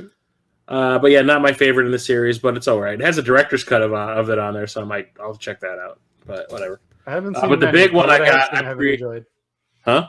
I haven't seen many of them, but what I have seen, I have not enjoyed. Oh. I think I've seen 3 of them at this point. But the big one I got, I pre-ordered this like months ago, and it finally showed up, and it is a 4K of the 1984 David Lynch Dune. Doing it right. Okay, that's enough puns now. Shut up. Oh wait, that was me. Anyways, good night, everybody. For the most part, it looks pretty good. There's a couple of times where, like, I don't know what they were thinking when it came to color timing, because there's a shot where toward the end of the movie, Paul Atreides is like running through the desert fighting the villains, and he comes across Gurney, which is Patrick Stewart, and they like hug each other. And when they show them, for some reason, their faces are so red they look like an apple, like a red delicious apple. It's like and it's so red that it's like they glow. It's like distracting as all hell. And I'm like, why did you bump the color saturation up that high? Vision, is that you? Yeah, like they look like that. And I'm like, and it's like, and don't tell me you did not notice that. I'm sorry, Arrow Video, but your QC department sucks sometimes. Because it happens at least twice in the movie. And I was just like, why would you do that? That makes no sense. It's just distracting. It takes you out of the movie. Cheap. But yeah, there's 3 discs. There's the main one is the 4K. It has a bunch of extras on it, but then there's 2 Blu-rays in here that have just tons and tons of extras. God damn, looks like the credits at the end of the movie. Yeah, I know, right? It's nuts. The amount of extras on here is crazy. There's a lot of deleted scenes, and I'm currently reading the book to get ready for the new movie to come out. Yeah, that new one looks good. Yeah, I saw I went to a sneak preview, and they showed like 20 minutes of the movie, and it's like, so like some of the deleted scenes that a lot of people complain that this is not as authentic to the book as it could be. But the thing is, you watch some of the deleted scenes here and there straight out of the book, like verbatim. But they cut everything out for time because it was just the movie was going to be 4 hours long if they didn't. I'm just happy that we're finally going to see Drax and Mary Jane origin story, so we know where they came from. But it's going to be like probably the best MCU. It's going to be the birth of the MCU. Yeah, they're the seed. Yeah, they're the Adam and the Eve of Marvel. Betcha. But that's it for my movies I wanted to talk about. Some good stuff. All right, should we get into games? Yeah. I got games this time. It's not just like 1 or 2. Oh my god! This is my Sorry, I had to make a Troll 2 joke. Sorry. They're eating him. Then they're going to eat me. Oh my god! So before this, I got a box of free 360 games, and some GameCube games and a Wii game, like a week ago. I'm not gonna show them. There was some pretty cool stuff in there. Nothing I really needed, but that was pretty cool. So local free stuff's always good. This is probably my newest game, and I mentioned playing it. Zelda Skyward Sword HD. I got this for less than half price. I was really not looking forward to buying it just to complete the Zelda collection, keep it complete. CDI games don't count to me. I don't even desire them at all. But besides that, I have every Zelda game. And although the button-only controls were appealing to me, it wasn't brand new game that I don't already own. Mm-hmm.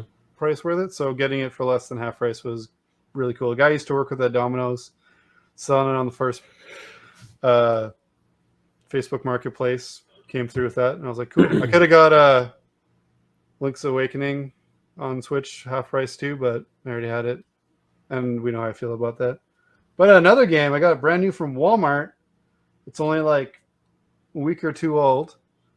That I'd kind of been keeping an eye on, but I didn't even know that much about it. And because the plastic was ripped on it, I got it half price also. Ghost Runner, which is basically a cyberpunk ninja game. What I'd seen on it really reminded me of Sirento, the VR game. So yeah, I watched a couple reviews on it after I got it, and I'm like, yeah, it was worth half price. So $20 Canadian, can't beat that. And I ordered another rando game. I kind of forgot that I was keeping an eye on this, and I wanted to check it out. Greedfall. I actually have that in my Amazon wish list. Get it. It was cheap as hell. I think it was like $12 or something. Damn. Canada price. And then Canada got it going on. You know I love those Ryoga Gotoku games, which is the guys who make Yakuza. And the newest spin-off, Lost Judgment, is out.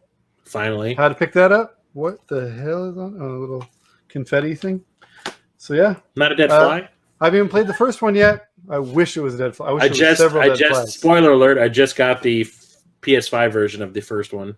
Sweet. I have yet to play it. I was going to play it after I beat all the mainline Yakuza games, and I just have half of 5 and 6 to go. Apparently 6 is like one of the shortest ones, so that I should be able to complete my goal. And then the game I talked about beating, I beat, but I feel like I beat half of it. But I saw credits, and I played for 25 hours. And if I can play a game for 20 minutes and beat it and get a credit for beating it, I can give myself credit after 25 hours too. Aw. And then another game I bought the same day, Chris Tales. What'd you call me?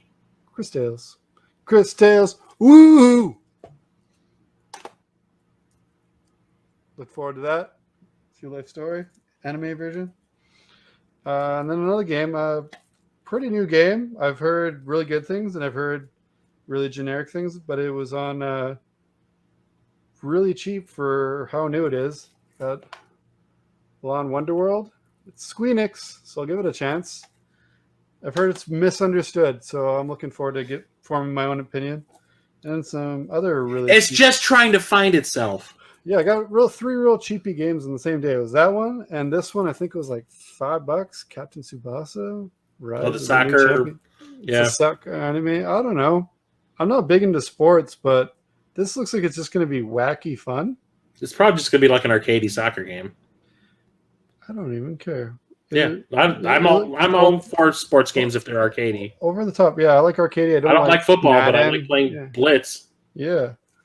And then another game I didn't even know. I don't even think they had this here until it was like on clearance. I swear to God, they like stocked it on clearance. But Observer System Redux. I want that so bad. I wanted it for a while, so glad that Rutger Hauer's final thing. Yeah, I just saw it, and I was just like, whoa, well, yeah. And then I got a card. And it came with this game. I bought the card, and this just showed up. Bloodstained Curse of the Moon 2, keeping the Bloodstained collection complete. Yay. I actually didn't really enjoy this game. I enjoyed it at first, but there's a lot of... I know a lot of these games have playthrough this. Yeah, that's when we got to beat it like 6 times, don't you? It felt like a lot of playing the levels like way too much. Like I was sick of it by the time it was done. Like, it wasn't like Metroidvania style, where you revisit, and now you can go in that way. You take a different path, but it wasn't really that different that it felt like I was like, oh, all of a sudden it's like a new level, like a lot of the Metroidvania games do. Yeah, pretty disappointed. I loved the first Curse of the Moon, and I absolutely loved Ritual of the Night. It's one of my favorite games this gen, so a little disappointed, but I got the first one right here, so, and the classic edition of the NES looking box, so had to get it. Cool. Glad to have it, but I'm not cracking it open, I don't think. I still haven't played it. Yeah, well, it's up to you. We'll play it when you want. I don't know if I want to play through it 6 times. What else you got, bro? Play it So, I got a story. So, for my birthday, I went up to Wisconsin to visit Rocket Sauce, and he took me game hunting around Wisconsin. And one of the reasons why I wanted to go there, other than game hunting, was cleaned out my mother's storage space because she wanted to get rid of it. And a bunch of like the toys that I had been collecting since like the 90s were in there, and I wanted to get rid of them because I have no use for them. Yeah, you don't collect toys no more. Nope. And so he wanted to take me to this place called Freak Toys. I've been there before. You would like have a coronary in there. Mm-hmm. I swear I could take a picture of every aisle and you'd be like, We can't contain my semen. yeah, they'd kick you out, bro. They'd be like, no, call the police. They're like, they'd have to mop their way to me first. You'll never catch me. Shit, he's in a cum cocoon. Yeah. So I wanted to sell the toys. I had so much I had to do the trip twice. So the first time I just sold all the loose toys that I had, and they gave me about $550 in credit. Sweet. And I was like, ah! You had some good stuff too. Holy shit! You showed me pictures when you were digging it out, and I was like, yeah, I had crazy stuff. And then I went back again in September and sold the rest of it, which is all the inbox stuff. And they barely gave me money for it because apparently if the father, it's a family run business, and if the father's the guy that's looking over the stuff you want to sell, he's very picky and cheap. And he was the person who helped me out the second time. So anyway, while I was there, I went on a complete Master System kick. I want to say like a week or two before me and Rocket Sauce went in August, someone had sold like their entire Master System collection, including a bunch of import stuff. We're talking like over 100 games. And it had already been picked clean mostly, but a lot of the import stuff was still there. And like Rocket Sauce even bought some stuff that the Q-Dogs wanted because they collect those. Yeah, I was going for complete until I was cut off. Yeah. So I ended up picking up Alex Kidd in Miracle World on the Master System. This is the OG one. The one that came built into the later Master Systems. Never actually played this before. So it's like their unofficial mascot back then. Mm-hmm. But just another side-scrolling platformer trying to be like Mario, but with a big-ass fist. And I also picked up one of the sequels, Alex Kidd: The Lost Stars. This one looks a little bit like Kid Nicky, or Kid Nicky a little bit. Sweet. So had to pick that up. This one, these all had manuals and stuff. This one actually has the poster with all the games on it that are coming out. I love it. Picked up Montezuma's Revenge. Hell yeah. Which is an old PC game. My dad had this on the Atari 800 XL computer that we had, the little home computer, the 8-bit computer. I used to play it all the time, and this is like the only place where it came out. It never came out on NES or anything. Yeah. I need a case for mine. That's one of the only games I have loose for the Master System. I think I have 2. Just kind of like an old school. It's a pricey one too. Yeah, this was $80. I got it in Retro Game Treasure somehow. Oh wow! They really were loving me for a bit there. Yeah, this was $80, and my problem was no manual. But I've never seen it before, and like I said, it is really pricey. So I was willing to just put up with it because I wanted to play this again because of the nostalgia. Absolutely. So I was willing to put up with it. Also picked up Wonder Boy in Monsterland. Hell yeah! Yeah, which looks just like the Dragon Trap. What? Yeah, I think I got all the So now I've got all the Wonder Boy games on the Master System. Sweet. Didn't get this there, but I picked this up on eBay because I found out that this was a thing, and I was like, when did that happen? But apparently it did back in the 80s. So I picked up the Terminator on the Master System. Yeah, it was a tweak those nips, bro. It's just a port of the Genesis game, so it doesn't look great, but it actually plays pretty well. I was playing it the other day, and it's not bad. It's not terrible. Yeah. And then actually went through my collection and looked at all the Terminator games I have, and I'm only missing like a handful of Terminator games to have like a complete Terminator on video game collection. So I'd actually do that. I think I'm only missing CD. I have that. I'm missing the one on the NES. Well, I was gonna buy it, but my Sega CD is still at that dude's house. Oh yeah, right. I saw him like a week ago, and he's like, "Hey, it's ready." And I'm like, "Okay." Well, how much give it to me then? Yeah, drop it off. Yeah, you know where I live. You know where I live, bro. Yeah, I'll have to go get it. Yeah, I think the only ones I'm really missing, I think I don't have the NES Terminator, the original Terminator game. I have Terminator 2. I don't have that. I don't have the arcade game. And so maybe like one other one. Oh, it's mostly like the handheld stuff. I don't have it on the Game Gear. Okay. But yeah, the one Game Gear, I'm not. Yeah, I don't have Game Gear either. Yeah.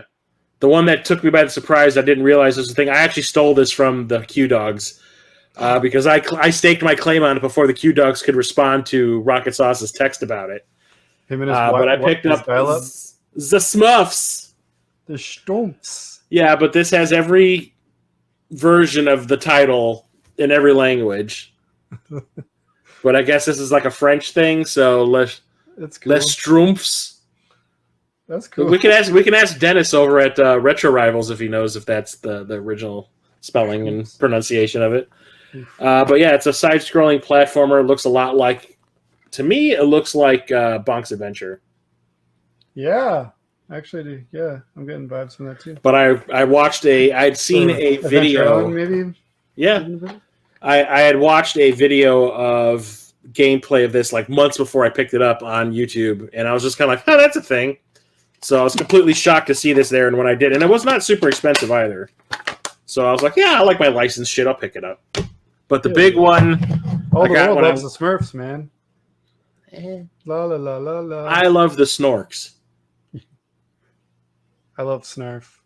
Snarf, snarf. Snarf, snarf. I hope he gets killed in the reboot that they do. Hope Kevin Smith kills him like he killed Orko. Yeah. But like the big purchase I made while I was there is a Genesis game, and I've almost bought this at the Midwest Gaming Classic, but it was way too expensive.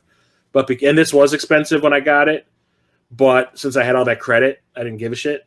Credit's the best, isn't it? It just makes you go, fuck it. Yeah! So I picked up the Hyperstone Heist on the Genesis, which is essentially like a port of Turtles in Time. Yeah, really. It's like an alternate version. Yeah. There's a lot of different stuff about it. But I've never actually played this. I sent a picture of this to Captain Algebra when I bought it, and he was just like, oh!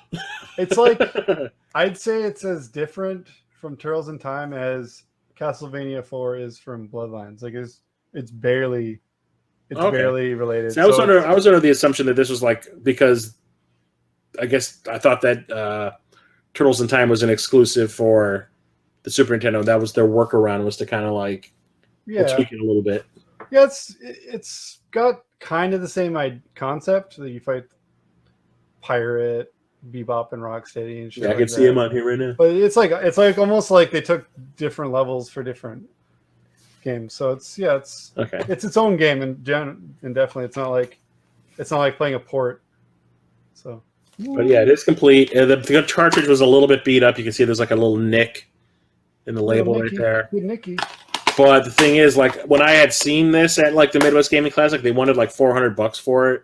Yikes! I got a good deal on mine. I got it complete too. Yeah, I got this for $220. Yeah. But I mean, that sounds like a lot of money, but I didn't care because it was all credit I was spending. I almost got it in a Genesis bundle on Facebook Marketplace on an auction thing, but the guy that ended up buying it, I messaged him right away and I was like, I'll buy that off you for what you paid for the whole bundle. And he's like, okay. And it ended up becoming the guy, local collector that I'm friends with, and we always kind of give each other heads up and deals and do trades. So worked out. Yeah. If I was paying cash, if like I didn't have credit, I probably wouldn't have bought this, but because I had that credit, I did. Yeah, it's one of those you got to get. It's kind of like I did with when I got all my credit at MGC. I was just like, Oh yeah, you went crazy. The games I wouldn't even look at, I'll buy. Like I got a couple N64 heavy hitters that I wanted, but I didn't like want to pay for. Like, give me one for free. But so that's it for my games. I mean, I definitely got a lot more, but these are the only ones I was going to show. Yeah, we're doing condensed because if I do with toys, it would only be fair if you showed all your games. But you do your stream. So I'm gonna go with. I got a lot, so I'm just gonna get started. First of all, I went to Thunder Bay I think twice since our last episode, but I'll go quickly here. I got Diamond Select Abomination, and this motherfucker is heavy. Listen to this. Heavy. He's a brick. And the new HasLab Kickstarter Galactus was way more than I was willing to pay for Galactus. But my friend who lives down the street, who's a collector, had the Toy Biz Galactus, and he needed that extra push to back the HasLab. So I got me the Toy Biz Galactus that I've always wanted. Sweet. It's awesome. Hey, he doesn't look like a cloud. Yeah. What the fuck, man? It's just pillow fluff. Look, I got Galactus from the movie. Oh, look, it's just a bunch of Q-tips. So yeah, I'm happy to have that. And of course, when you got Galactus, you need the #1 Herald of Galactus. Yeah. I got the Walgreens exclusive Silver Surfer. My favorite. Yeah. I It's didn't some even know goddamn that. movie. Yeah, I didn't even know that until I showed you that who's your favorite Marvel character. Yeah, he's got all types of different hands. He can karate chop. He's got these weird laser. It's because he's got a dab when he's surfing. Energy, energy beam hands. I'm just gonna kind of jump all over the place in quick succession. I got me She-Hulk. Ooh, she's sexy. There's a really nice She-Hulk, like She's really got cool. abs, man. Abs Yeah. for days. Yeah, and also I got Dalida. I'm a sucker. Okay. I'm from the Hulk. I know, I was gotcha. going in line with Hulk. That doesn't look like Tim Blake Nelson. I got Ultron. Yeah. Stan's Infinity Stones. And I'm a sucker for the comic versions. I prefer the comic versions over the movie Hopefully without the David Spade, or what's the name of the David Spade? The James Spader Voice? sass. Yeah, we got Arnim Zola, right-hand man of the Red Skull. We got. He doesn't look like a big computer room. He came in a 2-pack with Hydra Supreme, which is basically like when Captain America. Everyone thought he went turncoat to Hydra. I got this doppelganger Spider-Man. If you played Maximum Carnage, you know this guy. Hell yeah. And he actually, I've never had to alter a figure I got, but you can see on his elbows there, the little pins, the blue pins. Mm-hmm. Those were as red as the rest of the costume. That's stupid. And they stuck out like a sore goddamn thumb. So I actually brought the figure to Walmart and was in like the craft aisle. Oh, matching colors. And my wife was just like, I thought she was embarrassed. She's like, "No, I'm used to you by now." I was like, "Sorry, yeah, I brought my toy to Walmart," and she's like, "I'm used to you." Like, I'm not embarrassed. We are married. Yeah, she's like, "Whatever." And like, I get you, Jason. I get you. I'm a big fan of Wolverine, and I figured with the new game coming out, this is a guy I got to have because it reminds me of the trailer. Yeah, a little He bit. also has regular Logan head. I wish he had one more head. I wish he came with the patch head, with the eye patch from when he's hanging out in Japan. That'd be cool. And then it was just Captain America City in here. We got the game version.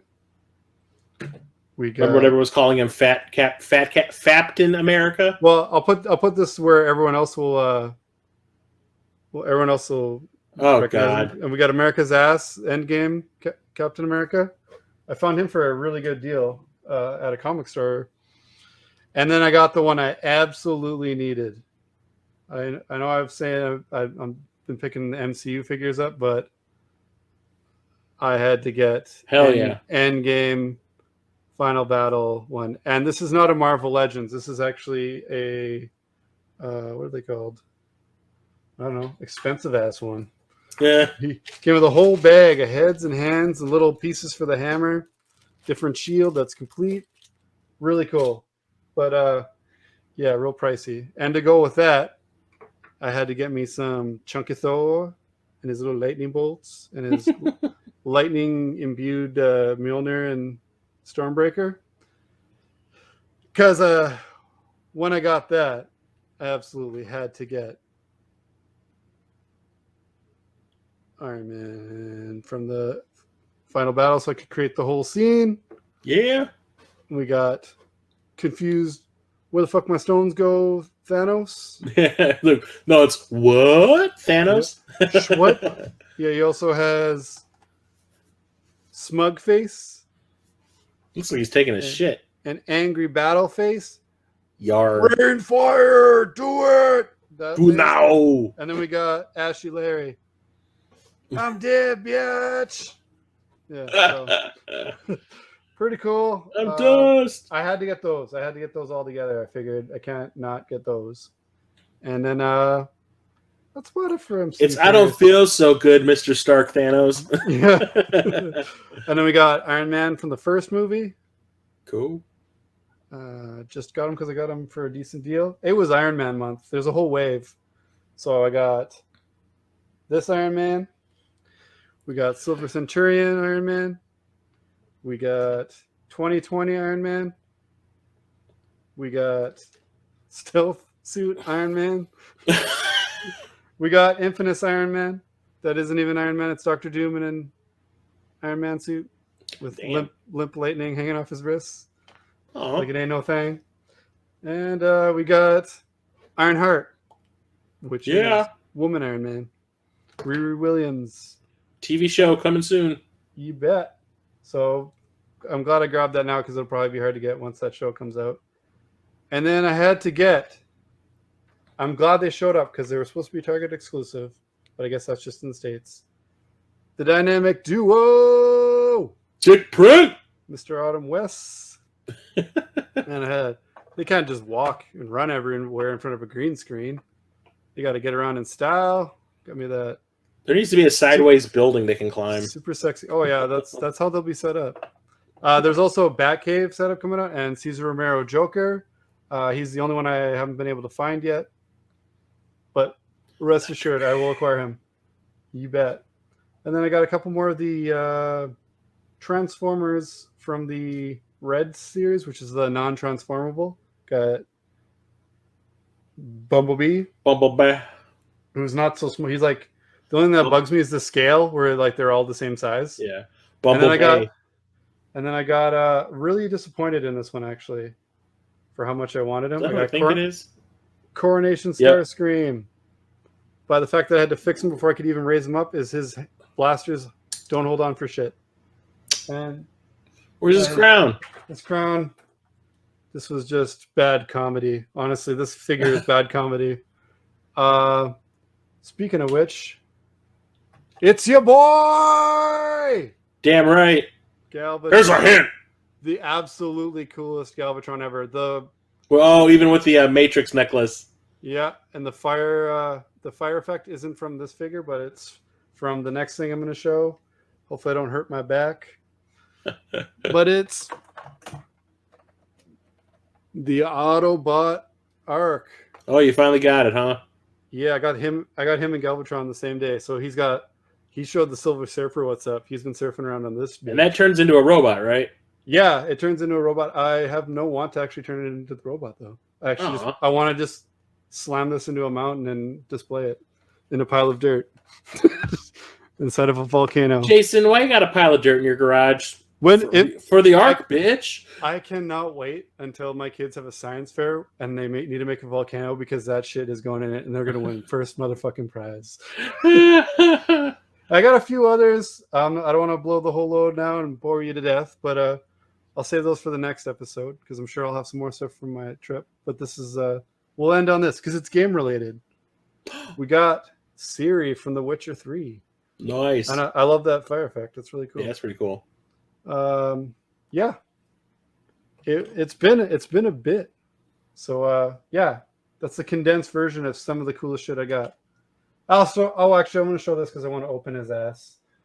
But I got Webman, which is basically, think of Faker from He-Man, but Spider-Man. Oh no, you know who that is? Instead of Skeletor making it, Doctor Doom made that. You know who that is? Huh. That's Ass Kick. Yeah. Right? Totally. That's Ass Kick. The look at him, I had to get him. It actually kind of reminds me of, if you remember the animated series when his spider sense would trigger, except for it had more black in it, but it was always like those neon colors whenever his spider sense would go off in the 90s series. So I was like, I gotta have it. I got this whole retro wave either in hand or on order. Like I pre-ordered all the new ones they just put up a couple weeks ago. I've got everyone in the series except for Cyborg, Spider-Man, and that's on purpose because I didn't really want that one. Yeah. But I'm all in on those because 90s Spider-Man is my jam. Word. So now that you've heard it, I tried to make it quick. I hope I did. It was only 28 minutes. I'm just kidding. But yeah, well, at least I can put some of these on my shelf now. These have been sitting in a pile, in a box, so it didn't fall off the shelf. So I'm glad we got to do this episode. Truly. Well, weird thing is, now, I actually have some toys to show off too. You got toys? I was so surprised I didn't even wait. I was going to move on. Shit, let me see that. So I don't actually like buy toys to the extent that you do, but if I, because I got my little Tron. No one should. No. I've got my little Tron fetish thing. Yeah. Whenever I would go to that Freak Toys place, I find more Tron toys every time I go. Mm-hmm. And so I found the one-man light jet from Tron Legacy. Sweet. And I think that thing I've always liked the design of that thing. Yeah, man. A lot. And then that's what it looks like on the back. And it actually comes with a Blackguard figure, which is pretty cool. And it makes me mad because I see the lineup of action figures you could buy from the toy line. And it makes me so mad because I'm like, oh, there's a Castor figure. And turns out Castor, the guy who ran the bar, is like the hardest one to find. Of course. Like you get like a case of these at a store, and you probably only get one of him in the case. Yeah. If any. Everyone else, yeah. But yeah, this I was thrilled to find. Turns out there was a lot of stuff I missed the first time I went in August. Because I found, right? Oh yeah, there's still stuff left. But I found that the second time I went. The first time I went in August, I found some action figures, and I found Jarvis from Tron Legacy, which was Clue's right-hand man. Mm-hmm. It's got that weird face cover thing that goes over his eyes. I'll allow it. Yeah, and the one that I was like, ah! When I saw it, I found Kevin Flynn. I got a Jeff Bridges action figure now. Hell yeah! Get that open down the steam. And it still has the tab to not let the battery go dead, even though the battery is completely dead. The battery's probably spitting acid out his But these all are supposedly light up. You're supposed to press their chest and their whole body, just like their outfits would light up. That's cool. It's just weird that I have a barefoot Jeff Bridges figure. Hey man, if it was the dude, it would be barefoot too. I'm sure. Yeah. Or it would sound slippery. That's super cool. But yeah, where these action figures were the first time I went in August, if I had turned around and looked up, there was a display case behind me. And they had a whole bunch of Tron stuff stacked up on top. I totally missed it. There's still a lot there that I would probably pick up, so I'm gonna have to go back and. I was trying to enable you actually when I was putting in the. I think it was when I was putting in the order for the Webman. Oh yeah, they had the Iron Man. Yeah. The San Diego Comic-Con ones. Nah. You're not for that price. You're like, miss me with that bullshit. So yeah. Okay. Hopefully you find it. Plus, I would never ask anyone to spend that kind of money on me. We do trades. Yeah. We got it. We got it. It's gonna be ridiculous when me, you, and Church meet up with all our trades we got between each other. Stuff we've been picking up for each other for the last year and a half, 2 years. So that's gonna be better than MGC. Like, man, if I could get across, we wouldn't even need to bother with MGC. We're like, I can't carry anymore. Yeah, so I gotta go home. We're gonna go on the con. No, I'm gonna have to rent a flatbed for all my shit. So I'm looking forward to it. That's what I'm looking forward to most. More than getting my mail is hanging out with my bros. So hopefully your boy lets me across the border. Like I'm starting to take it personal. I'm gonna start tweeting at Biden every day until he. It's like, why gotta be a batch? Yeah. What's your problem? Especially when it's one sided. When like the Canadian borders, like I said, you guys are just gonna have to come visit me. I'll have to inflate my air mattress and let you guys sleep in luxury. Sleep in the gaming garage. Yeah, hell yeah. So I'm glad we did this, and I think it's time that we find out what the hell we're gonna play next. You think? What's that, Jason? Backlog Roulette, for anyone, even regular viewers, might have forgotten by now. Backlog Roulette is where you take. I know Captain Algebra hasn't. You take a list of games that you want to play, but for some reason just haven't gotten around to playing yet.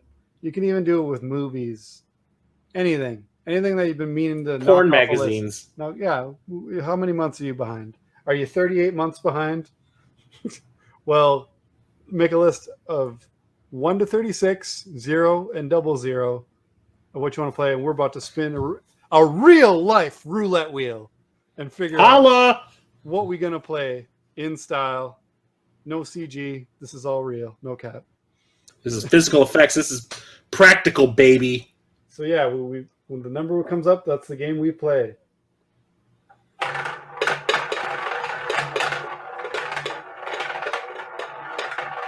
It's so good to hear that sound again.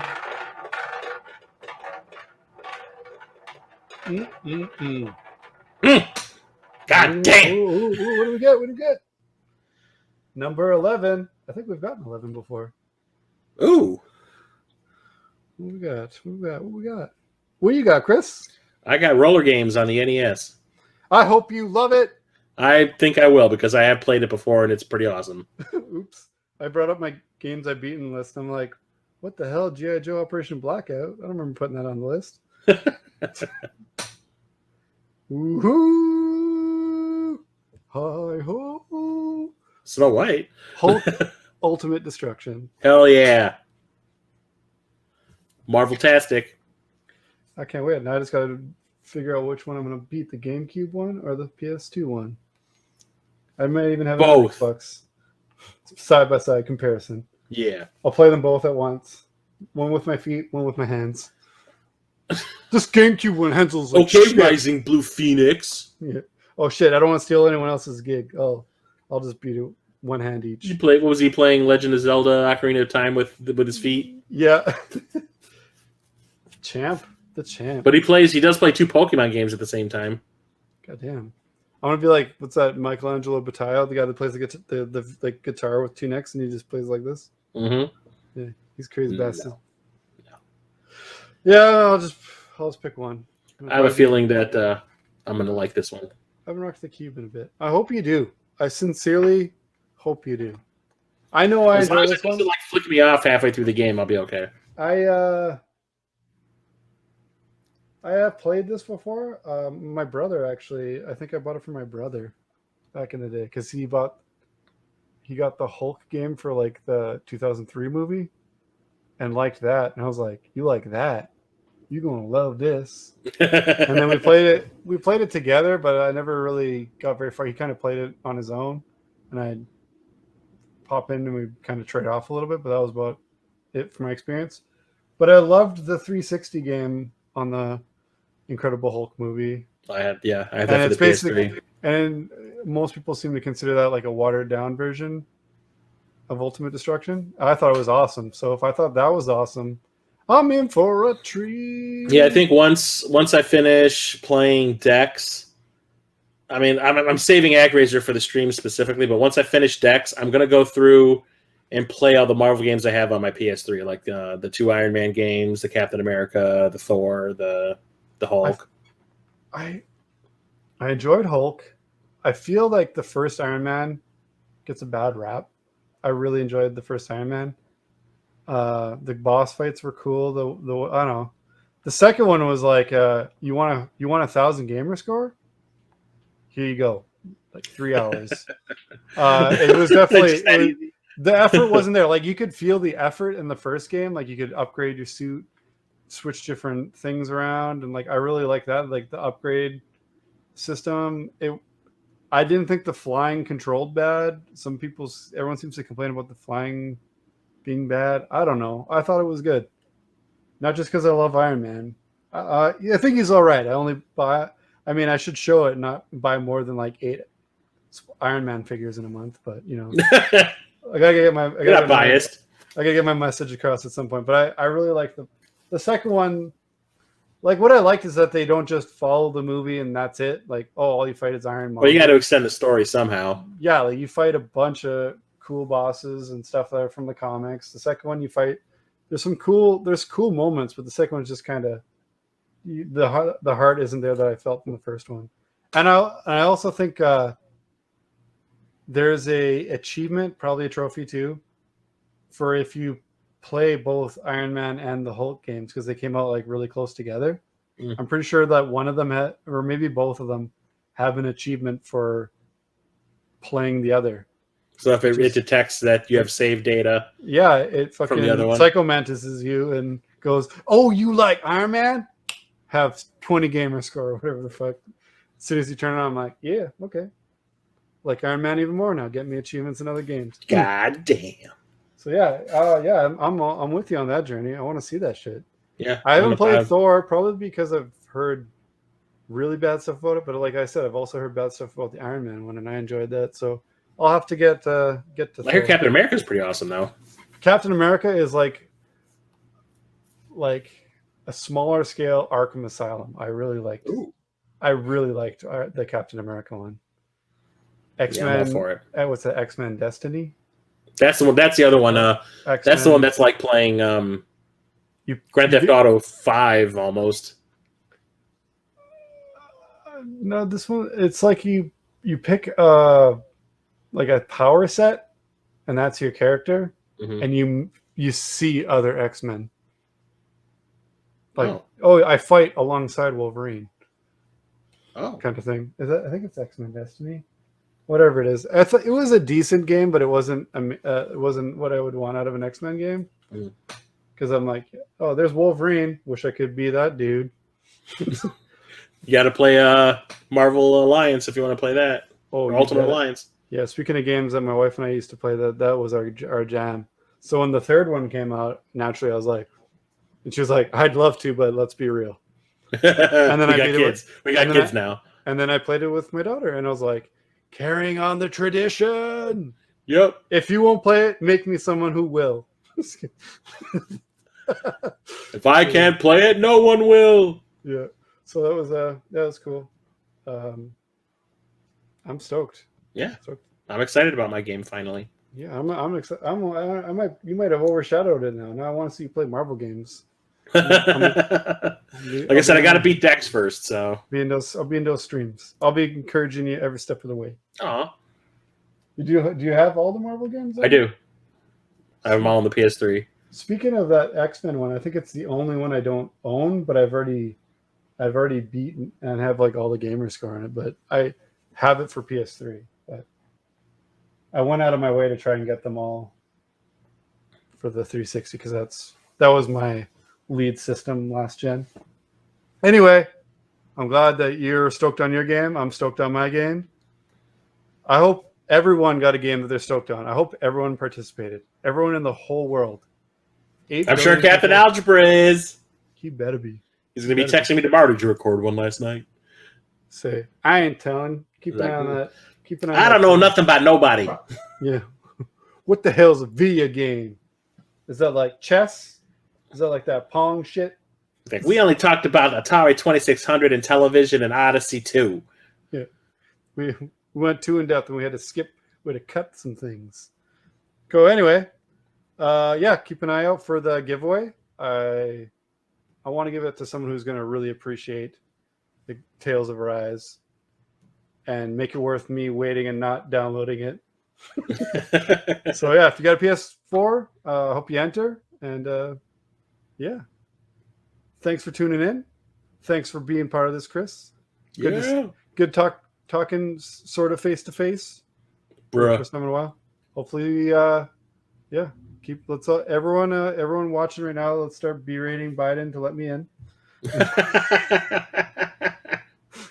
All right, dude, we got games. We got stuff to do, man. Yeah. So here's something. I'm sure the power of our audience can make that shit happen. All right, so I think that's about it for this episode of Super Enabler Bros. We'll catch you next time. Hopefully sooner rather than later. Bye. Peace.